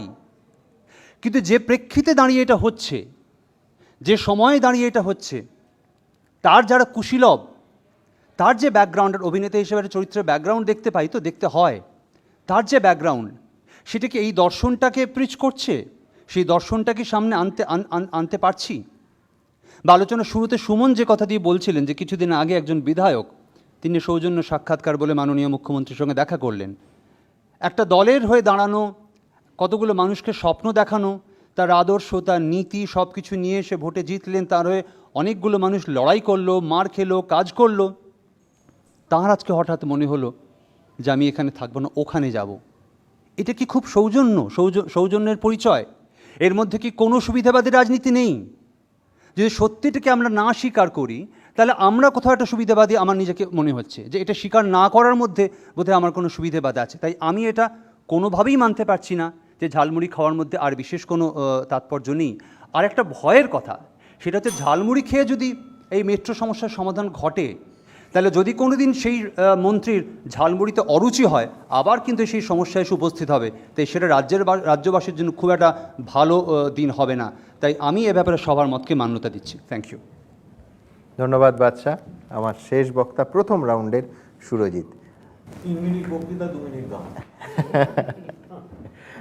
বাদশা রবীন্দ্রনাথ গান্ধীজির কথা বলছিলেন, কিন্তু আমার এই রাজ্যের রাজনীতির এতগুলো সৌজন্যের চমৎকার গল্প শুনে আমরা বড় হয়েছি, যেখানে বিধান রায় বিরোধী নেতা জ্যোতি বসুর জন্য যাতে স্পিকার বেশি সময়, বাড়তি সময় বরাদ্দ করে বলছেন, কিংবা সিদ্ধার্থ শঙ্কর রায় এমার্জেন্সির সময় জ্যোতিবাবুকেই যাতে গ্রেফতার না করা হয় তার বন্দোবস্ত করছেন। এমনকি আমার একটা হঠাৎ মনে পড়ছে সুরজিৎ, আমি 30 সেকেন্ড সময় নেব, জ্যোতি বসু যেদিন মারা গেলেন, সিদ্ধার্থ শঙ্কর রায় লাইভ অনুষ্ঠানে বসেছিলেন এই চ্যানেলেই, তো বলছিলেন যে জ্যোতিবাবু স্ত্রী বলেছেন যে আপনার বন্ধু এমন রোজগার করে, রোজ বাড়িতে একটা মাছের পদ করতে পারি না। পরের দিন বিধানসভায় গিয়ে সিদ্ধার্থবাবু চেষ্টা করেছিলেন যাতে বিরোধী দলনেতা সমস্ত বিধায়কদের বেতন বাড়ার একটা প্রস্তাব আনা যায়, জ্যোতিবাবু নাকচ করে দিয়েছিলেন। কিন্তু আমি বলছি এই গল্পগুলো ততদিন অপেক্ষা করেছিল, এটার কোনো বিজ্ঞাপন হয়নি যে একজন পৃথিবী থেকে চলে যেতে আরেকজন স্মৃতিচারণ করছেন। সৌজন্যের বিজ্ঞাপন বোধহয় দরকার হয় না। সরি, শুরু কর। প্রত্যেককে নমস্কার। এবং মানবদা যেটা বললেন যে 3 মিনিট বক্তৃতা, 2 মিনিট গান, অথবা উল্টোটা হলে হয়তো আরও ভালো হতো। কারণ কি আমার সত্যি একদম আমি কোনো রকম কোনো রাজনৈতিক চর্চায় হয়তো আমাকে কখনো আপনারা দেখেননি সেই হিসেবে। কখনো কখনো এবি আনন্দে দার্জিলিংয়ে দেখেছেন, কিন্তু সেটা অনেক ক্ষেত্রে আমার দার্জিলিং যাওয়ার লোভটাই সব থেকে বড়ো ছিল, একসাথে সেখানে আড্ডা মারা সেটাই সব থেকে বড়ো ছিল। এখন আমার মনে হয়, তবু মনের কথা বলি, যে সেটা 5 মিনিট অবধি টানতে পারবো কিনা জানি না, কিন্তু সেটা বলছি যে দুজন রাজনীতিবিদ আমার মনে হয় যখন দরজা বন্ধ করে কোনো আলোচনায় বসেন, সেটা বাড়িতেই হোক অথবা গাড়িতেই হোক, তারা যে কী কথা বলছেন এটা বেশিরভাগ ক্ষেত্রেই কিন্তু আমরা জানি না। এবং এটার পেছনে প্রচুর প্রেডিকশন চলে, এবং বিভিন্ন জায়গায় সংবাদ মাধ্যমে নানা রকম লোক নানা রকমভাবে এটাকে ইন্টারপ্রেট করে যে তারা কি ভাবলেন। এবং তারা কি করলেন এই মিটিংটা, তারা কি শুধু সৌজন্য বিনিময় করলেন নাকি আরও অনেক কিছু করলেন? আমার বক্তব্য হচ্ছে যে আমি যখন ছোট ছিলাম এবং আমাদের জয়েন্ট ফ্যামিলি ছিল, সেখানে লক্ষ্মী পুজো বা সরস্বতী পুজো কিছু হলে তখনও পুরো মানে সমস্ত পরিবার একসাথে হয়ে সেই পুজো হতো আর কি। তো সেখানে কাকারা বিভিন্ন ভাইরা সবাই মিলে দুপুরবেলা একটা আলোচনা শুরু হতো। সেই আলোচনার মধ্যে যেহেতু বাঙালি আমরা, রাজনীতি ঢুকেই পড়তো এবং তখন রাজনীতি বলতে বামফ্রন্ট এবং কংগ্রেস, এবং কিছুক্ষণ পরেই দেখা যেত যে দুভাগে ভাগ হয়ে গেছে সেই দল, এবং তারপরে একটা সে পিকে পৌঁছতো ঝগড়া, যে তার চিৎকার চেঁচামেচি শুরু হতো এবং আমার ঠাকুমা সেখানে হঠাৎ করে হাজির হতেন। এবার এসে চিৎকার করে বলতেন, তোরা এবার থামবি নাকি পুজোটা এবার বন্ধই করে দেবো আমি। তো এইটা তো গেল সাধারণ মানুষের কথায়, যে আমরা ঝগড়া করব হয়তো রাজনীতি নিয়ে, আমাদের আলোচনা হতে হতে সেই আলোচনা উত্তপ্ত হয়ে উঠবে। কিন্তু একজন রাজনীতিবিদ, সে তো রাজনীতি মানে সে চাণক্যের রাজনীতি, এ তো বিরাট ব্যাপার। মানে এইখানে তো মস্তিষ্কের খেলা, এটা তো দাবা খেলা। তো এইখানে তো সৌজন্য থাকতেই হবে, এবং দুজন রাজনীতিবিদ তারা বসে হেসে হেসে কথা বলবেন কিন্তু ভাববেন অন্য কিছু, এবং সেই জিনিসটা হওয়াটাই আমার মনে হয় যে রাজনীতির এই হিপোক্রেসিটা কিন্তু আমরা মেনেই নিই। কারণ কি, আমরা চাই না যে দুজন রাজনীতিবিদ লাঠি নিয়ে মারামারি করে তাদের সমস্যার সমাধান করুক। এবং এই সৌজন্য বোধটা কিন্তু এটাকে সব সময় আমাদের মানতে হবে, সারা পৃথিবী জুড়ে, আমাদের দেশে কেন, সারা পৃথিবী জুড়েই, যে সৌজন্য ছাড়া কিন্তু কোনো কিছুই এগোবে না আমার মনে হয়। যে কারণ কোনো সমস্যা হলে সেটা সৌজন্য দিয়েই তো মিটমাট করতে হবে, তাছাড়া আর কীভাবে মিটমাট হতে পারে? যদি ঝালমুড়ি খেতে খেতে সত্যি কোনো কাজের আলোচনা হয়, তাতে যদি আমাদের রাজ্যের কোনো লাভ হয়, তাহলে তো ভালোই। আমি তো সেই দিকেই দেখবো যে আমি যাতে অবশেষে আমার রাজ্যের লাভ হোক, এবং তাতে যদি আমরা কিছুটা এগিয়ে যাই। আমি টেলিভিশনে আমার মনে আছে যে একটা ঘটনা, যে দুজন রাজনীতিবিদ তারা তুমুল ঝগড়া করছিলেন আর কি টেলিভিশনে। তারপর আমি তাদের একদিন দেখেছিলাম একটি গেট টুগেদার, তারা বসে আছেন এবং বসে তারা যখন কথা বলছেন, আমি এটা প্রায় 4-5 বছর আগের কথা বলছি, তখন আমি অবাক হয়ে গেছিলাম, বাবা এরা বসে এরকম চা খাচ্ছে, এরকম হাসতে হাসতে ইয়ার্কি মারছে, গল্প করছে, এটা কী করে সম্ভব? কিন্তু তখন মনে হয়েছিল যে এটা কী করে হলো, কিন্তু পরে মনে হয়েছে যে ঠিকই তো আছে, এটাই তো হওয়ার কথা, যে তারা একসাথে বসবেন, তারা চা খাবেন, কিন্তু বাকি যা হবে ব্যালট বক্স হবে, ভোট বক্সে হবে, এবং মস্তিষ্কের যুদ্ধ হবে, দাবা খেলা হবে। এই তো এরই নাম তো রাজনীতি। এবং এই সৌজন্যবোধকে কিন্তু আমি ওয়েলকাম করি, সেটা যে কোনো পরিস্থিতিতেই হোক। আজকে তার সেই নিয়ে কাটাছেঁড়া হোক, তাই নিয়ে কথাবার্তা হোক, সে কথাবার্তা তো হবেই। অসৌজন্য নিয়েও কথাবার্তা হয়, সৌজন্য নিয়েও কথাবার্তা হবে, সমস্ত কিছু নিয়েই কথাবার্তা হবে, তার চুলচেরা বিশ্লেষণ হবে। কিন্তু সৌজন্যবোধ ছাড়া আমরা কোথাও এগোতে পারবো না, এটা হচ্ছে আমার মোদ্দা কথা। এবং বাকি রইল ঝালমুড়ি। এই মুহূর্তে ঝালমুড়ি ব্যাপারটার যে জায়গায় পৌঁছে গেছে মনে হয়, ঝালমুড়ি দ্য ব্র্যান্ড ঝালমুড়ি, আমার মনে হয় কেউ না কেউ নিশ্চয়ই ঝালমুড়ি.comটাকে রেজিস্টার করে রেখেছে অলরেডি, যে এটা কাজে লাগবে ভবিষ্যতে, আমার মনে হচ্ছে যে। এবং আর দুজন রাজনীতিবিদ তারা যখন ঝালমুড়ি খাচ্ছেন, একজন রাজনীতিবিদ নিশ্চয়ই জানেন যে তিনি কতটা ঝাল দিয়েছেন, এবং বাকি যিনি খাচ্ছেন তিনি নিশ্চয়ই জানেন যে কতটা লঙ্কা তাকে বেছে খেতে হবে। কারণ তারা সেটা যদি না জানেন তাহলে আর আমার কিছু করার নেই। এবং এইভাবেই এগিয়ে চলুক সৌজন্য ঝালমুড়ি খেতে খেতে, আমরা এগিয়ে চলি, আমাদের রাজ্যের লাভ হলে সেটাই শেষ কথা আমার মনে হয়। ধন্যবাদ প্রত্যেককে। ধন্যবাদ সুরজিৎ। সুরজিৎ বলল যে ও রাজনীতি থেকে দূরে থাকে, কিন্তু যা বলল তাতে যে রাজনৈতিক দলগুলো কৃতি মানুষদের টিকিট দেয় তারা সুরজিতের বিষয়ে প্রলুব্ধ হবে, আমার কোনো সন্দেহ নেই। আমার প্রথম রাউন্ড এখানেই শেষ।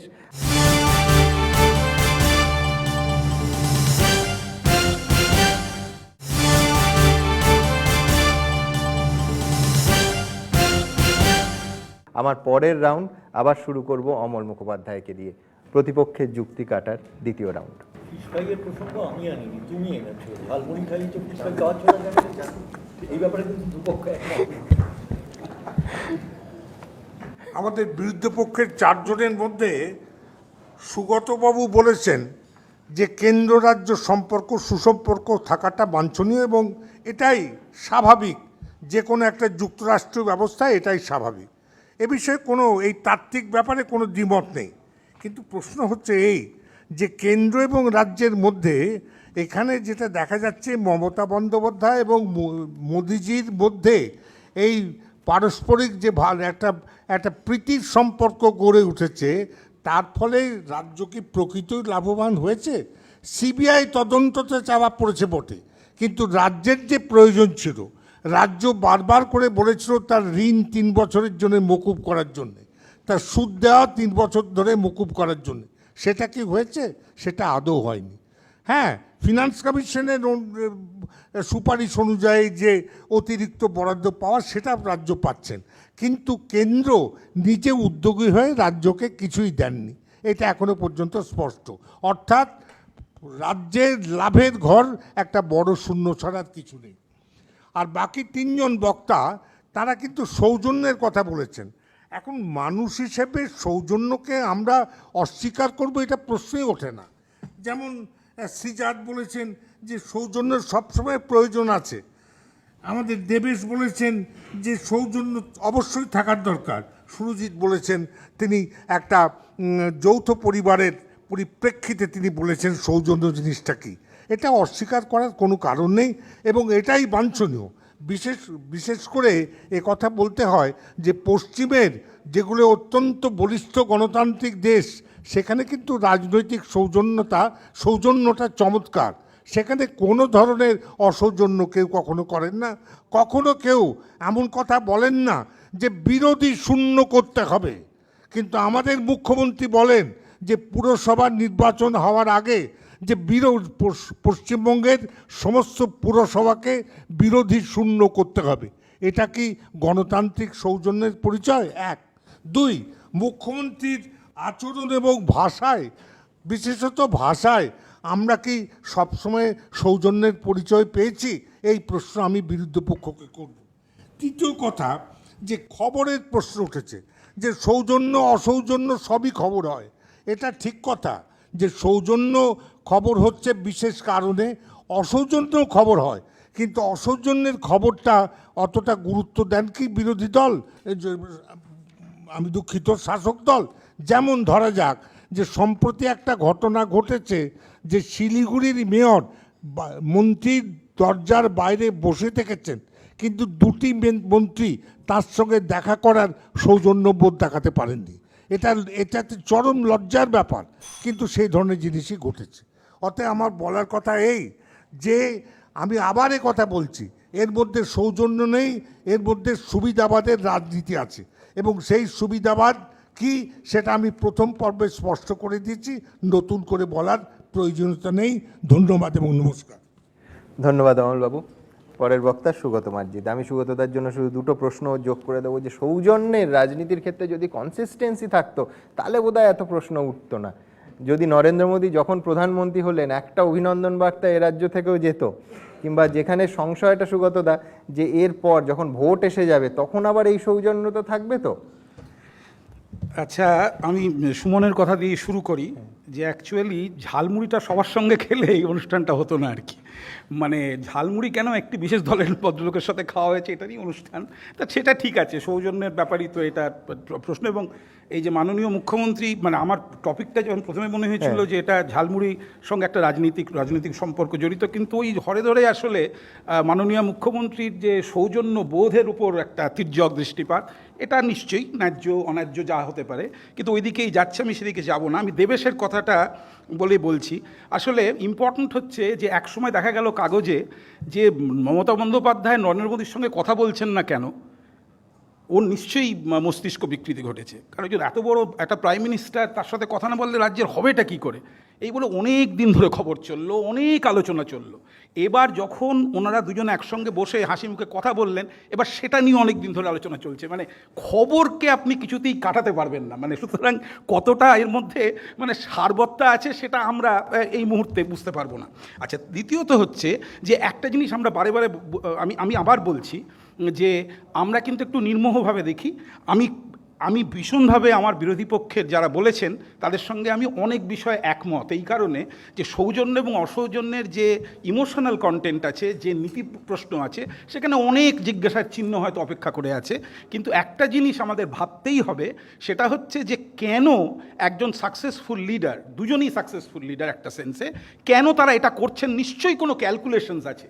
সেই ক্যালকুলেশনের মধ্যে একটা ক্যালকুলেশন অন্তত আমি বুঝতে পারি, সেটাকে কিন্তু সবসময় যে উনি কেন অন্যদের ঝালমুড়ি খাওয়ালেন না, উনি কেন অন্যদের আরেকটু মিষ্টি দই খাওয়ালেন না, এইভাবে কিন্তু আপনারা বিচার করবেন না। কারণ এটা করলে যেটা হয় সেটা হচ্ছে রাজনৈতিক গুরুত্বকে আপনারা লঘু করছেন।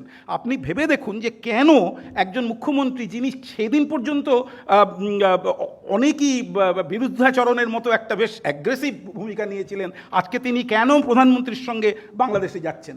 আপনারা যদি ভালো করে খুঁটিয়ে দেখেন, দেখবেন যে এর পেছনে একটা ঐতিহাসিক ব্যাপার তো রয়েছে, সাম্প্রতিক ইতিহাসের ব্যাপার, যে একটা সেন্সে দুজন রাজনৈতিক নেতা কাছাকাছি এসছেন, কারণ রাজ্যে অন্য রাজনৈতিক দলের সেরকম কোনো মানে ভোটের টার্মসে কোনো অস্তিত্ব নেই। কি করে সে অস্তিত্ব নেই, কেন নেই, সেটা নিশ্চয়ই এক ধরনের বিতর্কের বিষয়, কিন্তু প্রশ্নটা হচ্ছে সেটা নেই, এবং নেই বলেই কিন্তু এবার দুজনের কাছে যে গেইনস অ্যান্ড লস, তার যে লিস্টিংটা সেটা অনেক বেশি পরিষ্কার হয়ে গেছে। এটা কিন্তু আমাদেরকে ভাবতে হবে।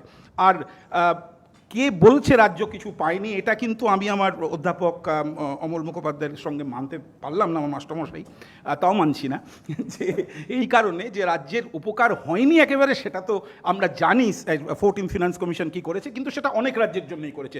সত্যি যে ঋণ মুকুবের যে ব্যাপারটা সেটা হয়নি, কিন্তু অনেক বিষয়ে কিন্তু রাজ্য কিছু বেনিফিট পেয়েছে, এই জিনিসটা কিন্তু আমরা নেগেট করতে পারি না। আর যে কথাটা আমি শেষে বলবো সেটা হচ্ছে যে আবার আমি ওই একই কথা বলে যাব, যে যেটা অনিন্দবাবু মেনশন করেছেন, যে আমরা হয়তো চায়ের টেবিলে একটা ড্রয়িং রুমে বসে চায়ের পেয়ালায় ঝড় তুলে বলতে পারি, দাদা এটাই পলিটিক্স। আমি কিন্তু বলবো এটাই পলিটিক্স। দারুণ, ধন্যবাদ সুব্রতদা।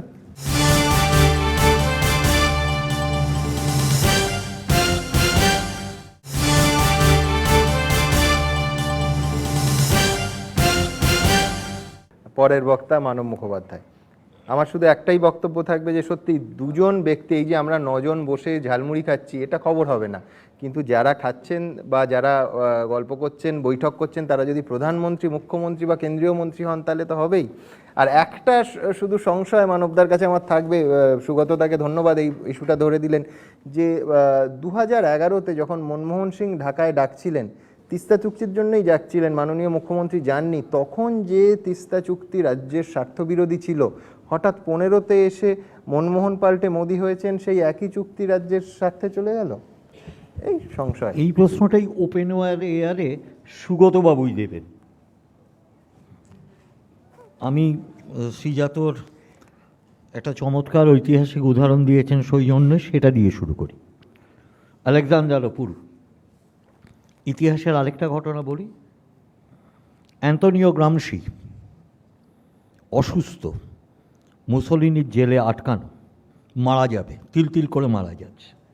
জোসেফ স্তালিন মুসোলিনিকে অফার দেন, আমাদের সোভিয়েত জেলে ইটালির যত গোয়েন্দা এবং স্পাই আমরা ধরেছি, আটকে রেখেছি, সবাইকে ছেড়ে দেবো, শুধু গ্রামশিকে ছেড়ে দাও, এভাবে মেরে ফেলো না।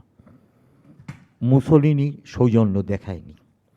সৌজন্যটা ব্যক্তিগত চয়েসের না, সৌজন্যটা রাজনীতি থেকে আসে। তৃণমূল কংগ্রেসের রাজনীতি থেকে এই অসৌজন্যের জন্ম। ওই তৃণমূলের একজন মন্ত্রী আছে, অদ্ভুত ভাষায় সিপিএম বিষধর সর্প বলে বক্তৃতা দেন না, মমতা ব্যানার্জি কোনো আপত্তি করেন না। অশোক ভট্টাচার্যের উদাহরণ সামনে আসছে। আমি 100% নিশ্চিত সুব্রত মুখার্জি ব্যক্তিগতভাবে এটা চাননি। যখন উনি মেয়র ছিলেন, আমরা হাসাহাসি করতাম অশোকদার সাথে, যে আপনি আমাদের সাথে যতক্ষণ কথা বলেন তার থেকে তো বেশি সময় সুব্রত মুখার্জির সাথে কাটান। এটা তৃণমূলের রাজনীতি, যে তুমি সৌজন্য দেখাবে না। এটা কোনো ব্যক্তিগত চয়েস না। যে রাজনীতি আরাবুল ইসলামের জন্ম দেয়, অনুব্রতের জন্ম দেয়, ছোট্ট ভাইজির টুইটে আপনারা দেখেছেন যে রাজনীতি ওই অসৌজন্যের জন্ম দেয়। ইনি যখন সৌজন্য দেখান, বিড়াল মাছ খাবে না বলছি, মাছ মে কুছ কালা হ্যায়। এই সৌজন্যের প্রশ্ন না।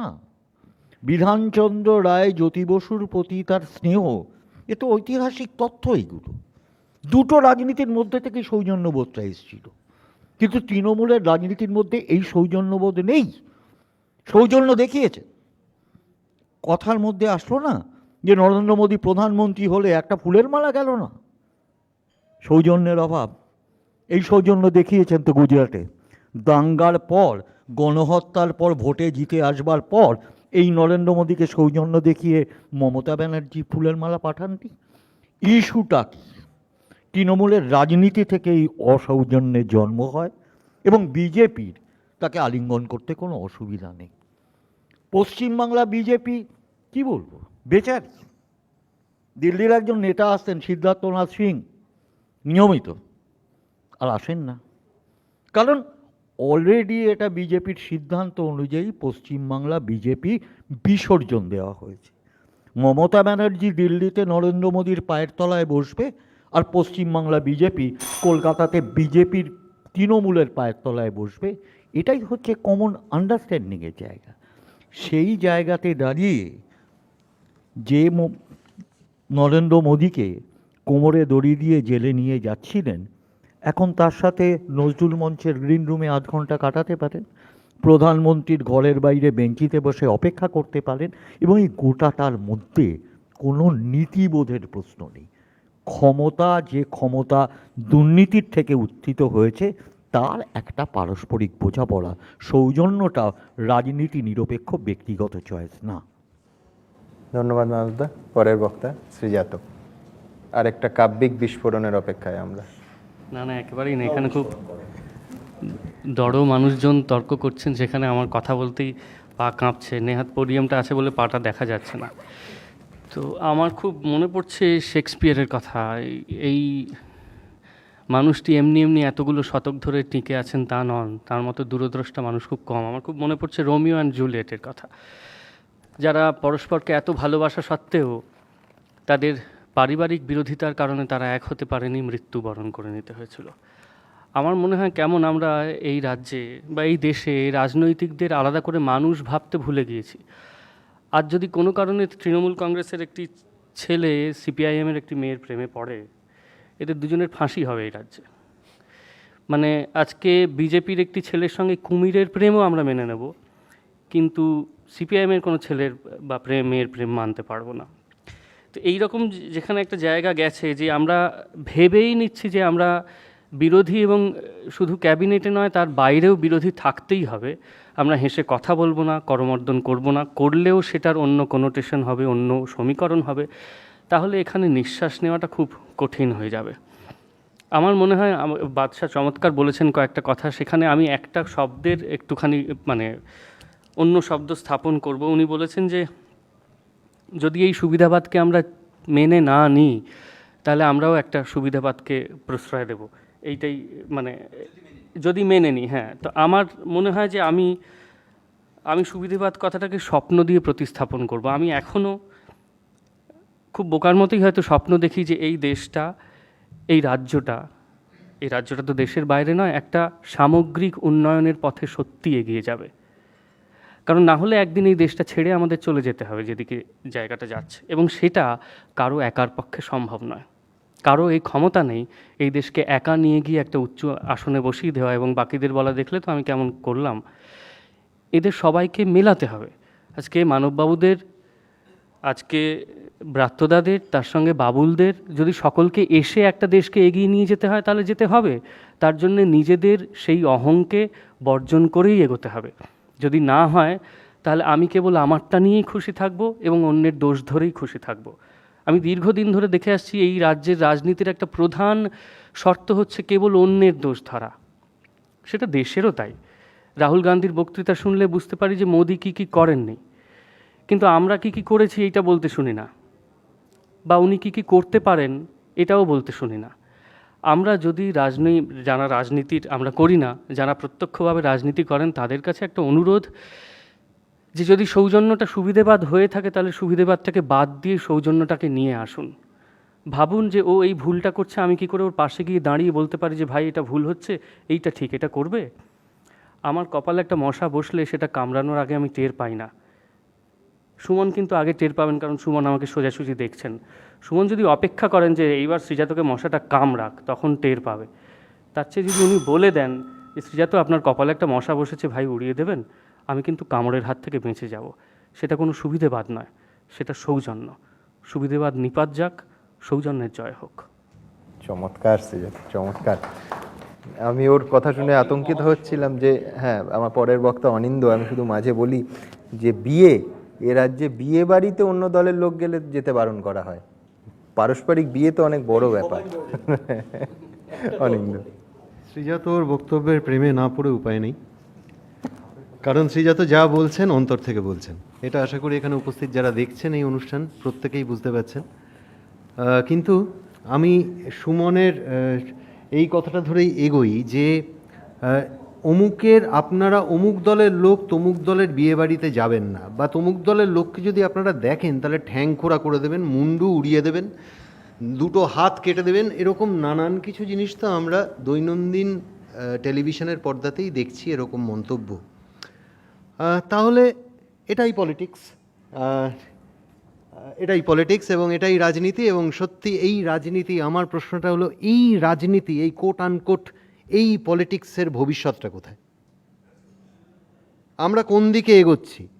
সৌজন্যতা তো থাকবে, সৌজন্যবোধ, একজন মানুষ আরেকজন এবং thank you Suman, thanks to ABP Ananda, আজকের এই ঝালমুড়ি বিষয়ক এই একটা হালকা জায়গা থেকে কিছু ভালো ইনস্ট্যান্স আজকে এই অনুষ্ঠানে এগিয়ে এলো, কিছু ভালো ইতিহাস। যেরকম সুমন বললেন সিদ্ধার্থ শঙ্কর রায়ের সঙ্গে জ্যোতিবাবুর সৌজন্যের কথা, যেরকম আমরা শ্রীজাতর মুখে রোমিও জুলিয়েটের একটা ইনস্ট্যান্স পেলাম, এরকম বিভিন্ন জায়গায় কিন্তু আমরা কতগুলো পজিটিভ ভাইব পেলাম।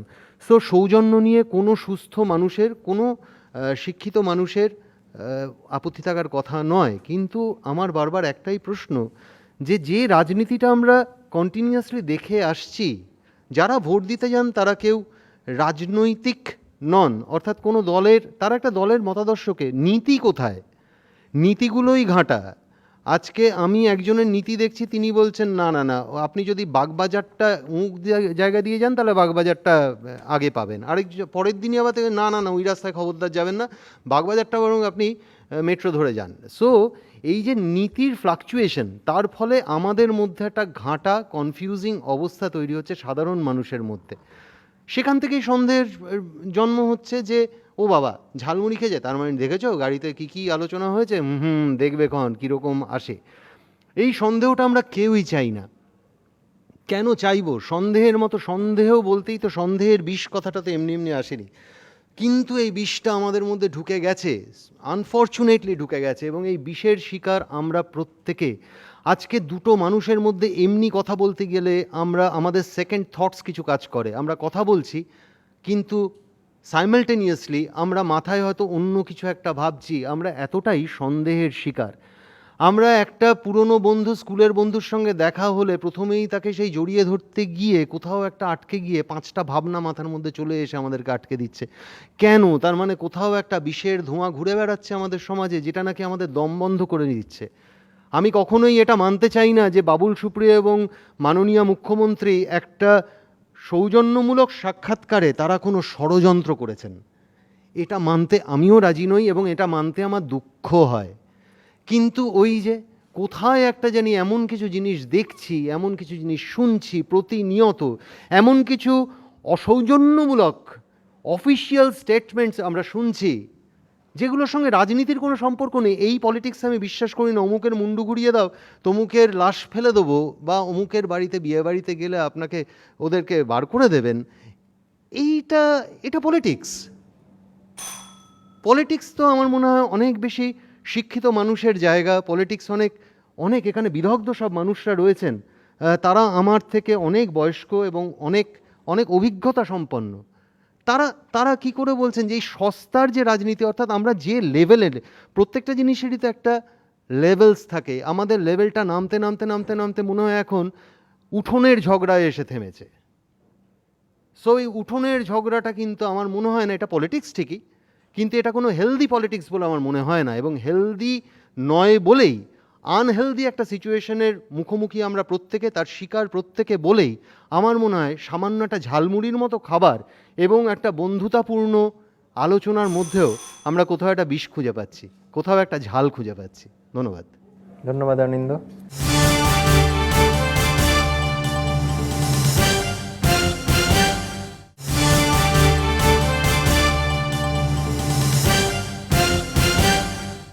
পরের বক্তা দেবেশ।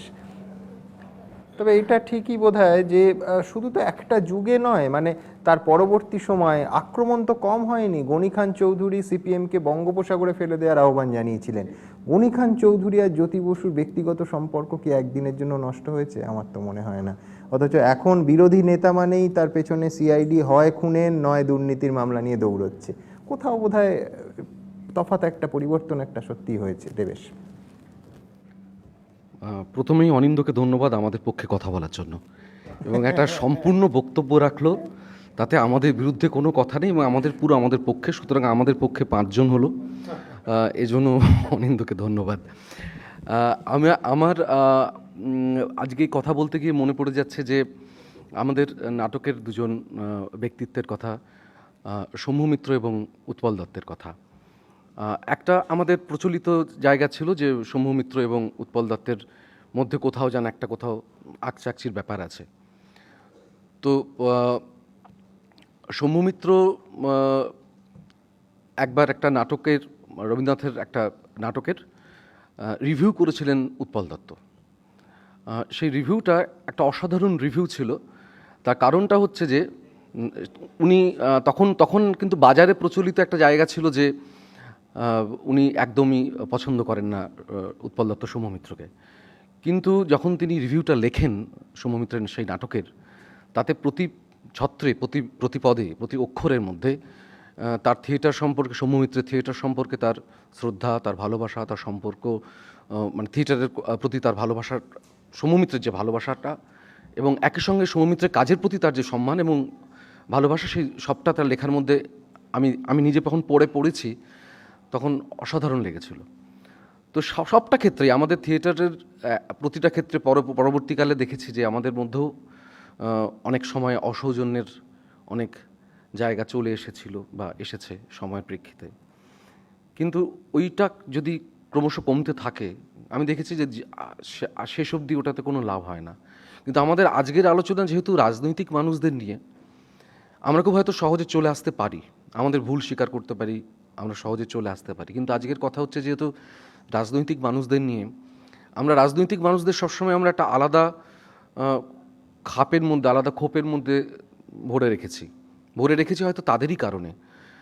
সময় হয়তো খুব দ্রুত পাল্টে গেছে এবং যেটা আমরা দেখতে পাচ্ছি, আমরা যে নামগুলো করছিলাম, যে বিধানচন্দ্র রায় কিংবা জ্যোতি বসু, সেই মানুষগুলোর পরে কি সময়টা কি এত দ্রুত পাল্টালো যে রাজনৈতিক মানুষেরা শুধুমাত্র তারা একে অন্যের সঙ্গে যুদ্ধই করবেন, একে অন্যের সঙ্গে বৈরিতাই করবেন, তাদের মধ্যে কোনো বন্ধুত্বের এবং ভালোবাসার সম্পর্ক থাকবে না?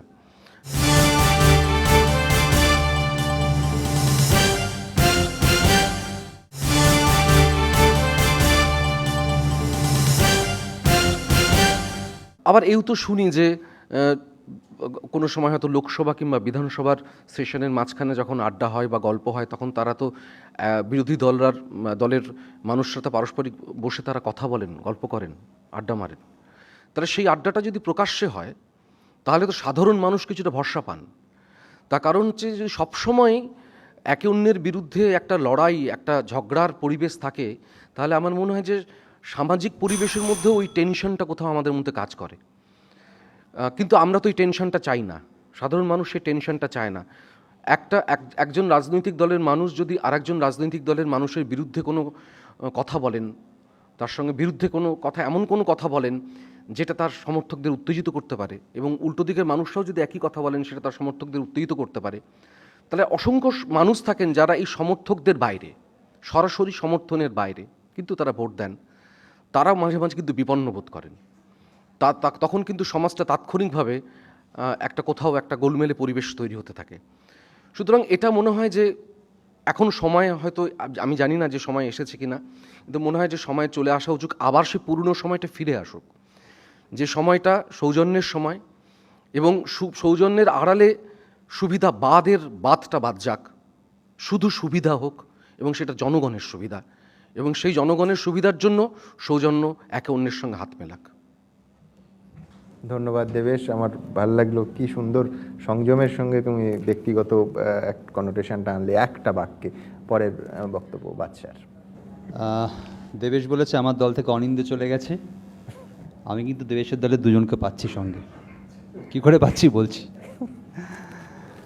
সুরজিৎ তার বক্তব্যে বলেছে, পরিষ্কার করেই বলেছে যে দুজন ওই মাপের মানুষ যখন কথা বলছেন, দুজন রাজনীতিবিদ, সেখানে সেটা রাজনীতির কথা হচ্ছে, সেটা ঠিক সাধারণ মানুষের কথা নয় বলে একটা শব্দ ব্যবহার করেছে, যে হিপোক্রেসি।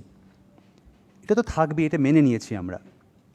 তো এটা যদি মেনে নিই তাহলে সেটা সবার মতকে মান্যতা দেয়।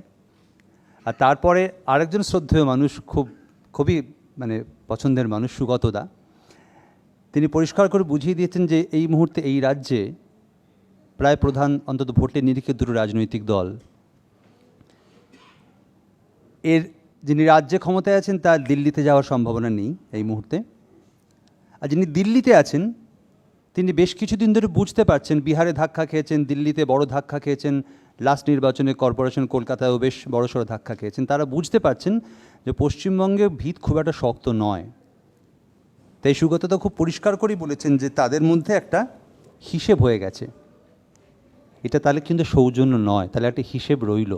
সেক্ষেত্রে সুরজিৎকে এবং সুগতদাকে আমার দলে পেলাম, আমার দলটা কিন্তু একটু ভারী হলো। আর সব শেষে বলবো আমি সেই শ্রীজাতর কথা, কবিরাই ঘুরে ফিরে আসে, ভবিষ্যৎ দ্রষ্টা। সুন্দর শব্দ বলেছে যে সুবিধাবাদের জায়গায়ও স্বপ্নকে প্রতিস্থাপন করতে চায়। আমিও চাই, বাট যতদিন না সেই স্বপ্নকে দেখতে পাই, মানে এটা শুনে আমার একটা সেই বহু প্রচলিত, বহু শোনাট ইংরেজি গানের বাংলা লাইন মনে আসছে, একদিন স্বপ্নের ভোর আসবেই। তো যতদিন না সেই ভোর আসছে ততদিন সুবিধাবাদকে সুবিধাবাদই বলবো, সুবিধাবাদের সঙ্গে সৌজন্যকে এক সারিতে বসিয়ে সৌজন্যকে অসম্মান করব না, তার মানেটা পাল্টে দেব না। এটা সুবিধাবাদেরই রাজনীতি। Thank you. ধন্যবাদ বাদশা। সুরজিৎ, আমি শুধু দর্শকদের বলবো যে সবসময় ছবিটা বোধহয় এখনকারটা খুব খারাপ নয়, তার কারণ এবিপি আনন্দের এক একটা রাজনৈতিক বিতর্কের বিরতির ছবিটা কোনোদিন যদি আপনাদের দেখাতে পারি, সেটা কিন্তু চমৎকার সৌজন্য থাকে সেখানে। আজকের যে আলোচনার বিষয়বস্তু, সেই বিষয়বস্তু অনুযায়ী হিপোক্রিসি শব্দটাকে যদি শুধু তুলে নেওয়া হয় তাহলে পরে তো ডেফিনেটলি বাচ্চাদের ফেভারেই যাচ্ছে সেই কিন্তু কনটেক্সটটা অন্য ছিল। হিপোক্রিসি বা বলার কনটেক্সটে ছিল এই যে দুজন রাজনীতিবিদ তারা যখন কোনো আলোচনায় বসবেন, তারা যখন লড়াই করবেন, তখন সেই লড়াইটা মস্তিষ্কের হবে, সেই লড়াইটা দাবা খেলার মতো হবে। সেই লড়াইটার এইটা একটা হিপোক্রিসি, হয়তো আমাদের মানে হিপোক্রিসি শব্দটার মানে যদি মনে হয় তাহলে সেটা তো হওয়া উচিত না, কিন্তু সেইটাকে হিপোক্রিসি বলা হয়েছিল আর কি। মানে এই কনটেক্সটে এই হিপোক্রিসি শব্দটাকে শুধু তুলে ধরলে হবে না। ডিপ্লোম্যাসি। থ্যাংক ইউ অনিন্দ।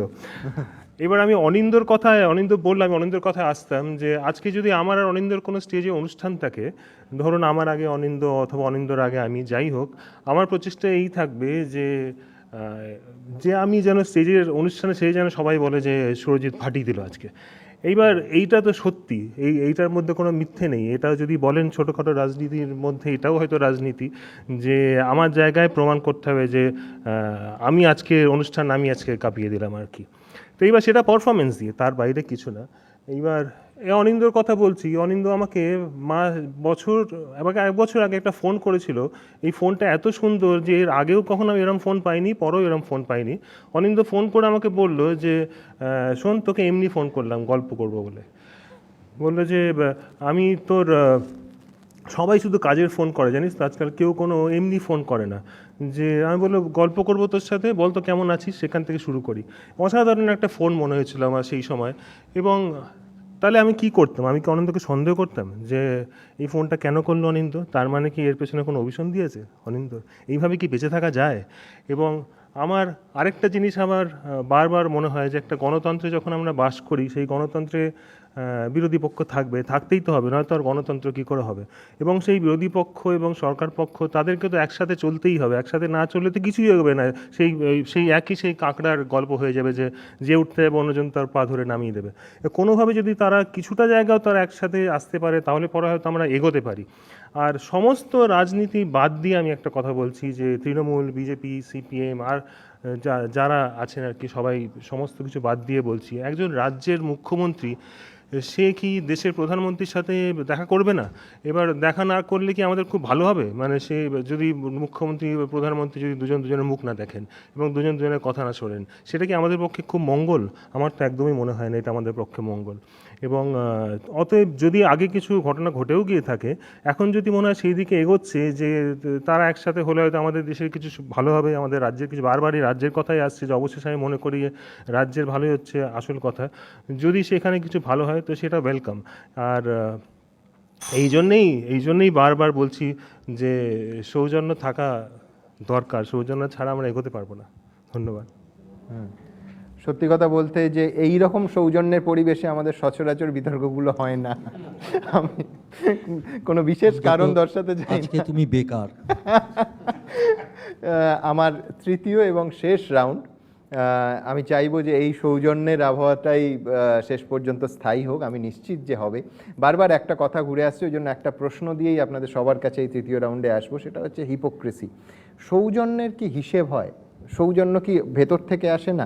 মানে আমি বলছি, আমার ভীষণ ভাল লাগছে এই সৌজন্যের পরিবেশ, তাতে আমরা ঝালমুড়ি নিয়ে মজা করতে পারি, ফিশ ফ্রাই নিয়ে মজা করতে পারি, কিন্তু এই মজাগুলো যেন স্থায়ী হয়। মানে আমি বলছি, আবার সংখ্যালঘু ভোট বা অন্য কোনো কারণে আবার ভোট এলে আরেকটা অসৌজন্য যেন মাথা চারা না দেয়। আমার মনে হয় তৃতীয় রাউন্ড আমরা শুরু করতে পারি। আমি শুরু করছি। সেটা হলো যে সুরজিৎ বলেছে, শ্রীজাত বলেছে যে সব রাজনৈতিক দল এক হোক ভালোর জন্য। আসলে এখানে আমি যে কথাটা বলতে চাই, আসলে সৌজন্যের দুটো মাত্রা আছে, দুটো লেয়ার আছে। সবচেয়ে গুরুত্বপূর্ণ হচ্ছে শেষমেশ দেশের মানুষের প্রতি সৌজন্য রাজনৈতিক দলকে দেখাতে হবে। আমি জিজ্ঞাসা করি, একটা ধর্মের মানুষকে দ্বিতীয় শ্রেণীর নাগরিক হিসেবে ঘোষণা করে যে রাজনীতি, তার সাথে একমত হওয়া দেশের মানুষের প্রতি অসৌজন্য প্রকাশ না? দেশের কৃষকদের জমির মালিকানা প্রায় এখন চলে যেতে বসেছে কর্পোরেটের হাতে, এর সাথে একমত হওয়া দেশের মানুষের অসৌজন্য না? কয়েক লাখ মানুষের সর্বস্ব লুট হয়ে গেল পশ্চিমবাংলাতে, তার সাথে একমত হওয়া তো মানুষের প্রতি অসৌজন্য। কাজেই মানুষের প্রতি সৌজন্য দেখাতে সব রাজনৈতিক দল এক হোক, আমি এর সাথে একমত।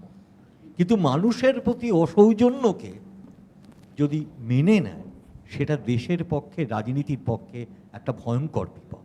শ্রীজাতও যে কথাটা বলেছে সেটা তো সঠিক, স্বপ্ন দেখে, এবং কবিদের কেবল মনোপলি নেই স্বপ্ন দেখার ব্যাপারে, আমরা সবাই স্বপ্ন দেখি, এবং আমরা বামপন্থীরা তো স্বপ্ন দেখি। এবং শ্রীজাতের স্বপ্ন কবিতা পড়ে আমি যা বুঝেছি, তার থেকে আমার স্বপ্ন খুব বেশি দূরে না। সেই স্বপ্নকে দিয়ে আমাকে যদি এগোতে হয়, যেটা কালো সেটাকে কালোই বলতে হবে, যেটা সাদা সেটাকে সাদাই বলতে হবে। এখানে সৌজন্য করে কালোকে সাদা বলাটা অসততা, এটাই আমার বক্তব্য। না, আমি আমার তরফ থেকে কিছু বলি। মানববাবু বললেন, যেটা মানববাবু যে কথাগুলো বললেন, কথাগুলো যদি কোটেশন করা হয়, তাহলে তো প্রতিটি কথার সঙ্গে আমার একটা সমর্থন আছে। কিন্তু এবার আমি বলি যে গণতন্ত্রে মানুষ কোনটাকে সৌজন্য ভাবছে বা মানুষ কোনটা ভাবছে না, সেটা, বা গণতন্ত্রে মানুষ কতটা ভাবছে যে মানুষের প্রতি বিশ্বাসঘাতকতা হচ্ছে, মানুষের সঙ্গে ভণ্ডামি হচ্ছে, আমরা জানি। তার জন্য আমাদের কনস্টিটিউশন, আমাদের গণতন্ত্র, আমাদের ইতিহাস একটা অদ্ভুত জিনিস তৈরি করেছে, তাকে বলে ভোট। আমরা যতই বলি যে এটা ভোটের রাজনীতি, তা বলে কি আমরা ভালো থাকবো না? বুঝতে হবে যে মানুষ যখন একটা দলকে তুলে ছুঁড়ে ফেলে দেয়, তখন মানুষ নিশ্চয়ই ভেবেছিল যে এমন অনেক বিশ্বাসঘাতকতা মানুষের সঙ্গে সেই দল করেছে, যে জন্য তুলে ফেলে দিয়েছে। যখন একটা মানুষ, একদল আমাদের ভোটাররা, যারা অনেকে শিক্ষার প্রশ্ন তুলেছেন, দুঃখের কথা, ভারতবর্ষে দীর্ঘকাল ধরে বিভিন্ন দলের শাসন হওয়া সত্ত্বেও আমরা একটা অশিক্ষিত দেশ এখন। এটা কিন্তু দীর্ঘকাল ধরে যারা এতদিন কেন্দ্রে ছিলেন, রাজ্যে ছিলেন, বা যেখানেই থাকুন না কেন, তারা ডেলিভারি করতে পারেননি। সুতরাং সেটাও একটা ইম্পর্টেন্ট ইস্যু। তার ফলে যেটা দাঁড়াচ্ছে, মানুষ যেটা ভাবছে, আমি কি মানুষকে বলছি, আমরা এখানে কি আলোচনা করছি, অনেক সময় সেটা ম্যাটার করে না। মানুষ যদি ভাবে যে এটাকে আমি সৌজন্য ভাবছি না, কিন্তু এর বিনিময়ে যে এটা পাচ্ছি আমি, সেটা অনেকখানি। এবার আমি শেষ করে দিই। আমার বক্তব্য হচ্ছে, আমি কখনোই বলবো না যে প্রশ্নটা আপনি তুলছেন যে কৃষির জমি আজকে রাজ্যের আপনার জমি বিলের জন্যে কৃষকদের যে সমস্যার দিকে আমরা এগোতে চলেছি তার মধ্যে কোনো যথার্থ নেই, কোনো সত্যতা নেই, আমি বিশ্বাস করি না। আমি নিশ্চয়ই বিশ্বাস করি, কিন্তু প্রশ্নটা আপনাকে মানতেই হবে যে আলটিমেটলি একটা ডেমোক্রেটিক পলিটিক্সে আমাদের এই জিনিসটা মানতেই হবে যে আলটিমেট রায় দেয় কিন্তু মানুষের রায় যদি আমরা মেনে নিই তাহলে আমরা বলতে পারি মানুষ অশিক্ষিত বলে এরকম করেছে, মানুষ অশিক্ষিত বলে ভোটের পলিটিক্স আজকে এত নিচে নেমে গেছে, কিন্তু এটা আমাদের মেনে নিতে হবে। এই মেনে নেওয়াটা ছাড়া আমাদের কোনো গণতান্ত্রিক পদ্ধতি বা প্রক্রিয়া আমাদের আর কোনো ধরনের এসকেপ রুট দেয় না। এটা দুর্ভাগ্যের কথা হতে পারে, সৌভাগ্যের কথা হতে পারে, কিন্তু এটাই হচ্ছে আসল সত্য। সুব্রতদা, এখানে শুধু আমার একটা আপত্তি থাকবে, সেটা হচ্ছে যে আমরা নিরক্ষর মানুষকে অশিক্ষিত ভাবছি কেন? মানে আমরা যাকে ভাবছি যে হয়তো নিরক্ষর, মানে আমি বলছি আমি কিন্তু অশিক্ষিত কথাটা অন্য জায়গা থেকে টেনে এনেছি। আমি না, বলেছি যে আমি যেটা বলার চেষ্টা করেছি তিনি হয়তো এমন অনেক সেটা হচ্ছে শিক্ষায় শিক্ষিত যে আমরা যেটা, এত শিক্ষিত, আমরা নেই, বুদ্ধ, আমরা এত শিক্ষিত, আমরা এত ইন্টেলেকচুয়াল যে আমরা জানি যে অ্যাকচুয়ালি এইটা ঠিক নয়, এইটা নীতি, এইটা দুর্নীতি, এটা সব। আমি কিন্তু জানি না যে মানুষটা দিনে খেতে পায় না, যে মানুষটা গ্রামের মধ্যে বসে আছে, তার কাছে আমি কি নীতি দুর্নীতি নিয়ে যাবো? আমাদের সেই মানুষটার সঙ্গে আমি তো বিশ্বাসঘাতকতা করছি। সুতরাং আমাদের নীতিবোধ, আমাদের দুর্নীতিবোধ, এটা কিন্তু সাবলটানদের নয়, এটা অনেক ক্ষেত্রেই নয়। এবং এই সত্যটা আমাদের হয়তো সেটা উচিত নয়, হয়তো সেটা আমরা পছন্দ করি। আপনার কাছে প্রশ্ন, সুগতদা, আপনার মতো মানুষ, আপনাদের পথ দেখাতে হবে। যদি ভোটকে আমরা একমাত্র মাপকাঠি ধরে নিই, তাহলে তো আমি এই কথা আগেও বলেছি যে বছর বামেরা সরকার থেকে চলে গেল তার আগে অবধি যতদিন বামেরা ক্ষমতায় ছিল এবং নির্বাচনে জিতেছে, তার মানে মানুষ ততদিন বামেদের চেয়েছে এবং বামেরা ভালো কাজ করেছে, এটাই মেনে নিতে হয়। তার মানে আমি বলছি এটা মেনে নিলে শ্রীজাতদের মতো মানুষ, আরও পশ্চিমবঙ্গের অসংখ্য বুদ্ধিজীবী মানুষ যাদের ব্যক্তিগতভাবে যাদের প্রতি অসম্ভব শ্রদ্ধা আছে, তাদের কোনো মতকে মান্যতা দেওয়া যায় না। সিঙ্গুর নন্দীগ্রাম প্রসঙ্গে আমাদের বিরুদ্ধ মত থাকলেও আমার শ্রদ্ধা আছে, সেই মতটাকেও তুলে আনা দরকার। আমি বলছি ভোটটা একমাত্র বিষয় হলে ভোটের কাণ্ডারীরা এনিহ ভোটটা পেরিয়ে যাওয়ার চেষ্টা করবে, মানুষ কি পেলো না পেলো তার বিচার কিন্তু হবে না। আপনারাই পথ দেখান, আপনার ইকোনমিস্ট, আপনারা পথ দেখান যে কি করে ভোটের বাইরেও মানুষকে তার চাওয়া পাওয়াটা বুঝে নেওয়া যায়। এই প্রশ্নটায় আমি আমি আমি যে কথাটা সুগতবাবুকে বলতে চাই সেটা হচ্ছে যে ঠিকই তো, গণতন্ত্রে মানুষের রায়টা চূড়ান্ত, এটা আমাদেরকে মেনে নিতে হবে, কিন্তু শুধু গণতন্ত্রে মানুষের সংখ্যাগরিষ্ঠ মতটাই সত্য? আমরা 1984 সালে লোকসভাতে পশ্চিমবাংলায় খুব খারাপ ফলাফল করেছিলাম ইন্দিরা গান্ধীর মৃত্যুর পর। তখন অনেক বন্ধু আমাদের বলেছিল আপনারা ওই শিখদেরকে রক্ষা করতে গেলে এর জন্য লোকে আপনাদের ভোট দিল না। জ্যোতিবাবু তখন বেঁচে, তিনি বলেছিলেন যদি একটি ভোটও না পাই তাও আক্রান্ত শিখদের আমরা রক্ষা করে যাব। যদি শুধু আজকে ভোট কি হলে পাবো এটাই যদি রাজনীতির কাছে বিচার্য হয়, ঠিক একটা কমিউনালি সার্চার সিচুয়েশনে আমি বলবই এটা অন্যায়, তাতে একটি ভোটও যদি না পাই তাও আপনি তো হিস্টোরিক্যালি অ্যাকসেপ্ট করবেন যে আইনস্টাইন যখন থিওরি অফ রিলেটিভিটি বললেন তিনি একা ছিলেন, একজনও তার পক্ষে ছিলেন না। হিটলার ভোটে জিতে এসেছিলেন। কাজে সত্য এবং ভোটে জেতা সবসময় ইতিহাসে এক জায়গায় না। রাজনীতি মানে সত্য আপনাকে বলতে হবে।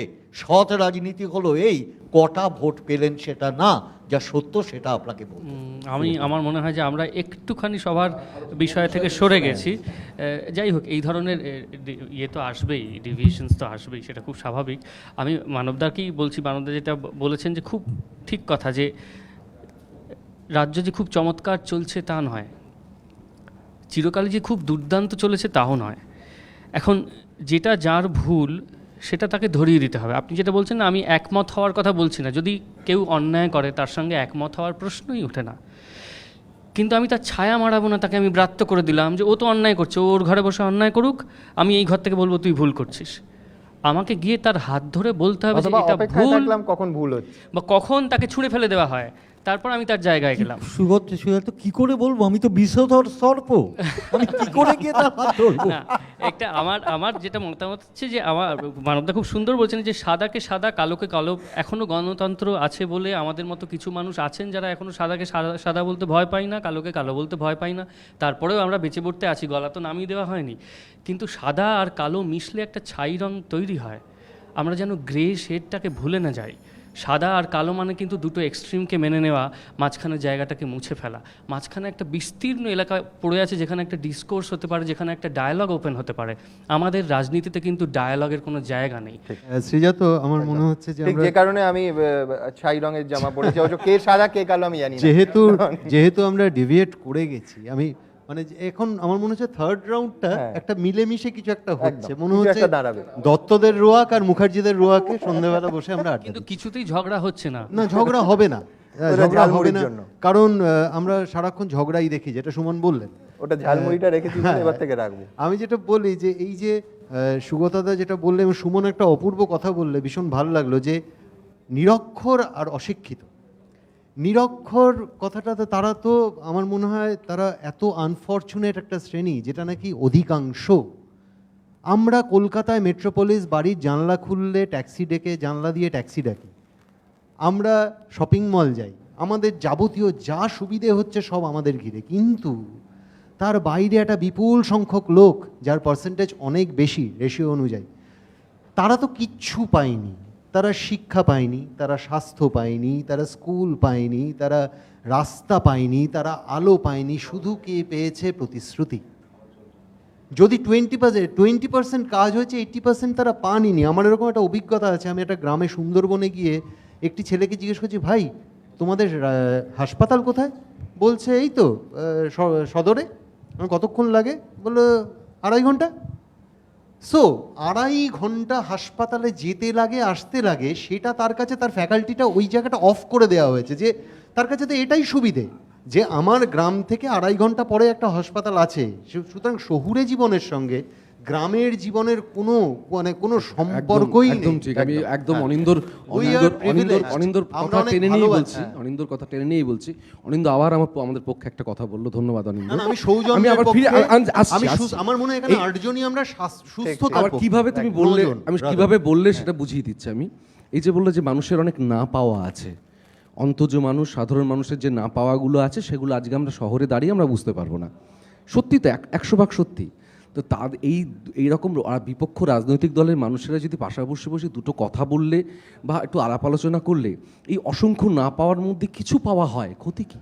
কোনো ক্ষতি নেই, কিন্তু ক্ষতি তো নেই অবশ্যই। 100 বার গল্প করুন, ঝালমুড়ি কেন, এগ রোল, চাউমিন, যা খুশি খান, তারা গল্প করুন, কিন্তু আমার কাছে কথা হলো যে তাদের যে রুচিহীনতার যে পরিচয় তারা তার মানে কি একটা রেজারেকশন হয়েছে সেটা বলতে চাইছো? যে কোথাও গিয়ে একটা আত্মোপলব্ধি হয়েছে, না বাবা আমরা যা করেছি ভুল করেছি, এবার থেকে আমরা সুস্থভাবে একটা রাজনৈতিক সেটা হয়তো নাও হতে পারে, আমরা রাজ্যকে অনিন্দ সেটা হয়তো নাও, এটা যেন স্থায়ী হয়। না আমি বলছি যে এটা না, স্থায়ী হোক। আমি বলছি এটা নাও হতে পারে, বা আমাদের যে অবস্থা এখন চারপাশে আমি ধরে নিলাম এটা স্থায়ী নয়, এটা তাৎক্ষণিক। কিন্তু এত সাধারণ মানুষের এত না পাওয়া আছে, তার মধ্যে যদি খুব তাৎক্ষণিক সময়ের মধ্যে একটা তাৎক্ষণিক পাওয়াও হয়, তো পাওয়া তো হলো। অবশ্যই সেটা ঝালমুড়ির মতোই তাৎক্ষণিক সুস্বাদু। আমি শুধু একটা ইনফরমেশন, তাতে একটাই বিপদ আছে যে প্রচণ্ড গরমের সময় এসি ঘর থেকে বাইরে বেরোলে একটুখানি ঠান্ডা খাওয়ার বিপদটা বেশি, ঠান্ডা গরম হয় এবং গরমটা বেশি লাগে। ইনফরমেশন দিই। না, মোটামুটি আমরা মনে হয় একটা জায়গায় পৌঁছতে পেরেছি। তাতে ইনফরমেশন শুধু দেব, একটা ইনফরমেশন আমি শুধু দেব। 34 বছরে রাজ্যের গুরুত্বপূর্ণ সমস্যা নিয়ে আমরা অল পার্টি মিটিং ডাকতাম, আর বিরোধী দলের নেতার বর্তমানে চিঠির উত্তরও দেন না মুখ্যমন্ত্রী। কাজেই সব রাজনীতিকে এক করবে। আমি শেষ একটা কথা জিজ্ঞেস করতেই হবে, যে আমাদের তো জেনারেলি ঝালমুড়ি খাওয়া নিয়ে কোনো সমস্যা নেই, কম ঝাল বেশি ঝাল যেভাবে ইচ্ছে আমরা খেতে পারি, কিন্তু কে দিল সেটাও ব্যাপার না। কিন্তু এই কাণ্ডের পর মানবদার কি ঝালমুড়ি খেতে গেলে ভাবতে হবে যে এটা কে পাঠালো সেটা? একদম না, আমি একদম মেটেরিয়ালিস্টিক, ঝালমুড়িকে আমি ঝালমুড়ি হিসেবেই দেখি। ফাইন। আসলে আমরা এমন একটা হ্যাঁ হ্যাঁ ব্যাপারটা হচ্ছে আমরা কিন্তু মূল বিষয় থেকে সরে গেছি, সেটা অবশ্য খুব ভালো। তার কারণ হচ্ছে যে আলোচনাটা এখন হচ্ছে তার মধ্যে দিয়ে সকলেরই একটি স্বপ্ন ব্যক্ত হচ্ছে। সেই স্বপ্নটা হলো এই দেশটা সুন্দর হয়ে উঠুক, এখানকার মানুষ অসৌজন্য দেখাবে না, এখানকার রাজনীতিকরা নোংরামি করবেন না, তারা খোলা মনে স্বচ্ছ মনে কাজ করবেন এবং দরিদ্র মানুষের জন্য কাজ করবেন। দ্বিতীয় কথা, এখানে একটা প্রশ্ন উঠেছিল, সেটা আমি বলতে চাই যে সৌজন্য সাধারণ মানুষ, নিরক্ষর নিরন্ন গৃহহীন সে বোঝে কিনা।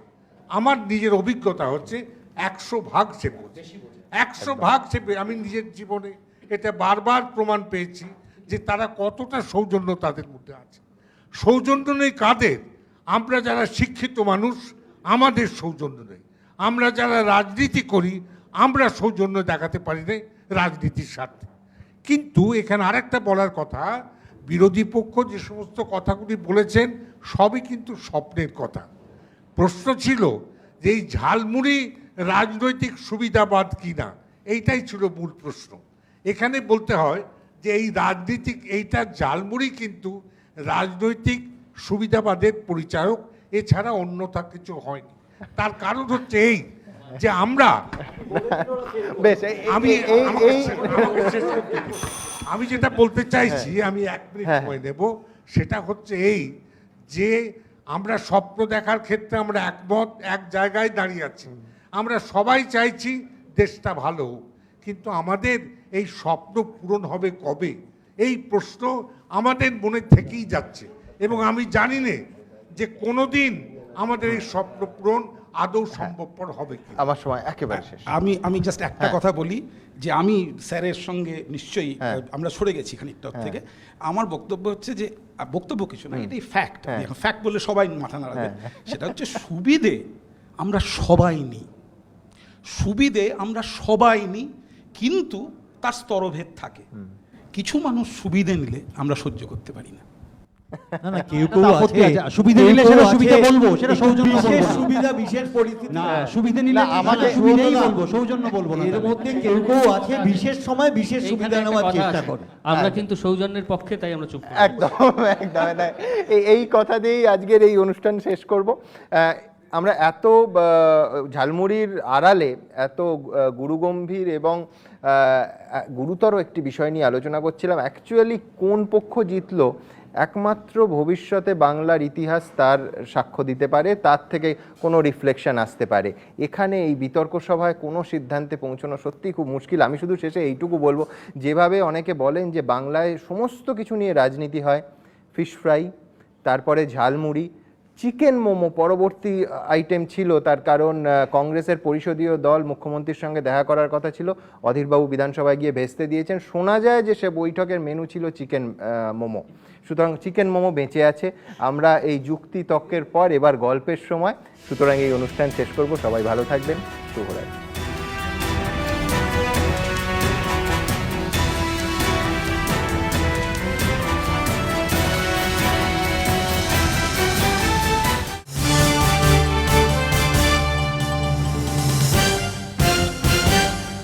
Powered by the Somis, You Can, I Can, We All Can. সহযোগী নিবেদক আবিহেনা, আবিলাও, আবিলাগাও, IIHM, The International One, IIHM Salt Lake Sector 5, Sriniketan, কেনাকাটার আনন্দ নিকেতন, গ্রীষ্ম কিংবা বর্ষা, কেসি পাল অ্যান্ড সান্সের ছাতা ও রেনকোটি ভরসা, এবং লোফাজ ডিউরাগার্ড সিমেন্ট, মজবুত এমন, সুরক্ষা আজীবন।